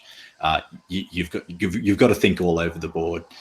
So you'll want to sharpen up to them pretty quick, or games can take a while. Yeah, I will call out something that I've noticed you both do really well, and that is you don't play with movement trays. And I think that while that does speed up the game, you're handicapping yourself significantly if you're playing Skaven with a movement tray. If you want to be in weird shape, watching, playing Dan just before I left the Adepticon, just seeing how he moves around the 40 to 20 blocks of units, the flexibility and the opportunity that you have, as opposed to keeping them in stagnant blocks. I think you're quite hindering yourself. So if I was talking about movement trays are great. Skaven, horrible. Yeah. It's really, look, movement trays are picking up in popularity. They are. I think that was worth calling out, that if you are a Skaven player, learn to play without movement trays, because you are not going to get the most out of your massive bodies. My advice is measure your front row, move the front row, measure a few of your back models, move them, and then move everything else in between in one go. And then that way you're not really overshooting any of your movement. You're not making anything further than it's supposed to be, and you can still move very fast. That's how I prefer to do it. Yeah. Turn them around if you have to, so you know which ones you've moved. And yeah. Any other advice you'd give a new player? Show up early to sort out deployment, because that's the worst part. Buy a tray. Do what Jet did and steal one from McDonald's and put your army on it. Yeah. Deployment is what takes me. If I'm ready and I have everything out ready, it doesn't take me too much longer. But yeah, I'm mindful that where I feel like I'm going to slow the game down the most is in deployment, and that's just from putting them down. So I'll put down like a line and be like, they're going to be here. Or like when my opponent's putting their drop, if I already know where I'm going to be, I'll just start putting it down anyway, just to speed the game along. I don't want someone to wait for me to put down 100 models. Like, it only advantages them, but if you've decided where you're going to be, I decided where I'm going to be regardless of what I do, because my clan rats are probably what I'm dropping first. Yeah. So I know where I'm going to put my Warp Seer. I know where I'm going to put my clan rats. Like, I know I'm quite happy to drop them early. I don't feel like I'm giving too much away. The fact that, hot tip, when you're doing your drop, I'm using these as a screen. Like, yeah. So I just start doing that. And I think the biggest for me, if you're talking about slow play in general, because it's something that comes up against hordes a lot, and I find that I don't find hordes are always the problem. I think Def Nurgle armies are very resilient, they're hard to kill, and so at the end of the game you still have most of your models, so that makes the game take longer. Things don't die very easily, you're rolling a lot of dice. I don't think hordes are necessarily the same problem, they don't have to be. I find indecisiveness is the biggest killer to Age of Sigmar in terms of speed. Yeah. If you're not sure what you're doing, you're not thinking your opponent's turn, you're not thinking a step ahead or how to address the situation. If you're ignoring and sort of spaced out on your opponent's turn, then it gets to your turn, like, right, what should I do? You're why the game is slow. You could be playing Beastclaw Raiders and you could still slow yourself down. Some armies are naturally faster than others. Another reason to take Squire Acolytes is because they'll be dead and the game will be finished and you're finishing them. So, there you go. You're either going to win fast or lose fast. Yeah, the ability to pull the trigger is something that they've gained. With Plague Monks can take a long time to roll their attacks. They're also probably going to kill what they're in combat with. So it kind of made that time back. Significantly longer than they used to because of some mechanics that have been split up a bit. But 8 different piles of attacks down for each weapon, and so it is only kills have been good. Twice as many as it used to be, and they already took a long time.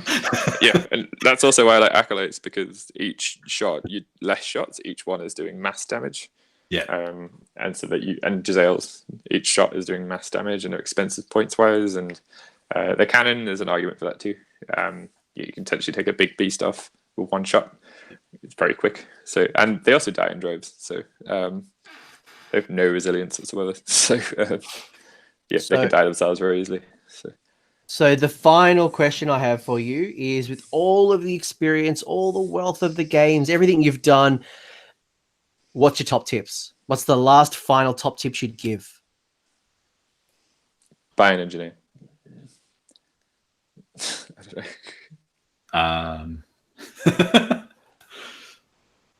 know. More warp power. I'm trying to think of the best way to say it. Stay beautiful. Yeah. Live long and prosper. Oh. Play the bold lines. Play like a Skaven. Tell your opponent what you're probably going to do to them, and then do something else. It's not really misleading if they know exactly what your army can do. I wouldn't do that against a new player, but against experienced players, I do quite enjoy doing that. Play like a Skaven, lead from the back, have your underlings in front, and command from the very back of it with your heroes and characters. That's how a Skaven should play. That's how they play narratively. That's how they play best in the game. So, lead from the back. Play like a Skaven. So. And I think don't be afraid to die. Yeah. Like, I think hearing Buy Dan, a mascot. Yeah, have a mascot like Scabbers, which is a Harry Potter thing. I've got my games. Yeah. I've got my little mushroom. Yeah, hello. There's a petrol station near my house that has like a goat sheep thing. So if anyone plays Beastman and they want it, tell me. I'll get it for you. All right, this has gone really weird. So I think we're going to wrap this up. I was actually thinking I kind of want it because goats are my second favorite animals after rats. I'll take a picture, I'll send it to you, and then if you want it, I'll just get it and just do it. Just buy it for him, please. His Twitter handle is about fainting goats or something, so just buy it for him. I need another do you want to swap it for some rat ogres or something? Yeah, sure. Let's do it. Yeah. Cool. Yeah. All right, so now that this show's turned into eBay, Tom, if people want to talk to you, ask you for advice, they want to, praise you for your amazing goat-like abilities, where can they find you on the interwebs? My Twitter is goatingfaint. So it's Fainting Goat, one word with the first letter swapped around. I'm on Facebook. You could probably just look me up by my name, but you can also find the Warhammer Age of Sigmar Chaos Grand Alliance group. That's one that I run. I have a lot of fun there. I post a lot of my hobby there. And otherwise, tournaments around the Australian, mostly New South Wales area. So if you got any lists that you want, some advice on, you've now got a couple of different channels to find Tom. I do get a lot of messenger about lists already, so yeah, I guess I'm happy to reply because I've done it before. It wouldn't be fair if I started ignoring people. Also, Games Workshop Liverpool tomorrow. I'll be playing in a doubles tournament. Well, depending on when people watch this video, maybe it's in the past. I'm hoping people in the UK watch this and go to the GW Liverpool in the UK. Thinking the famous Tom Holdsworth will be there. Thomas the Unclean. I've been to Liverpool. I don't think they play Warhammer. I'm sure some of them do. The Games Workshop there. Dan, if people want to talk to you, where do they find Dan on the internet? Message Tom, and Tom will forward your message to me. It's happened before. Yeah. I'm on Twitter. I think I'm Dan_Brewer89. 101 SAGT. I think Michael tagged someone who was Dan_Brewer99 who even responded, "What's going on?" Well, the good news is in the show notes I've got both of their Twitter handles, so okay. you don't tag random Dan Brewer. Fair enough. Yeah, I'm on the same chaos group as Tom. We're both admins on the Def page as well, so the Def Grand Alliance page. So if you want to ask us some Skaven questions, we would love it if you asked on the Def page, because me and Tom are moderators, and we're sure the other Def mods would love that too. So we're going to take over and invade. So the Def page. Nagash famously hates Skaven, so it's just the most beautiful place to do it. But it's somewhere where we both are, so you can find both of us. Well, the next Quake is awoken within the Facebook group, and new Skaven are coming up. Yeah, I'm on the Warhammer Age of Sigmar Sydney, Australia, which is pretty much the unofficial Australia page, because it seems to be the one which everyone's joined and taken off the most. Even though there's an Australia page as well, I think it's the biggest one. Yeah, probably on there, the Chaos page, the Def page, or just message me on Facebook or Twitter, whatever you choose to. People seem to do all of the above, so whatever. And you guys know where to find me. You guys find me on my normal Twitter. You obviously sub to this channel if you're enjoying the content. We've got lots more faction focuses. You can find Anthony in the Shire. With all the hobbits. Just message me. I'll pass it on. Message me. Tom will tell me. I'll tell Anthony. If you want to talk to me, you want to make a recommendation on a faction focus, just message Tom, and Tom will pass that message on. It may change when it gets to me and then it gets to you, but sure. All right, we're losing plot. We're doing buy and sells. We're now making things up.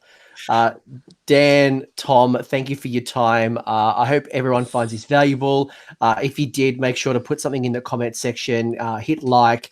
Show your love to these boys who have just kind of given you a years and years and years of knowledge when it comes to Skaven.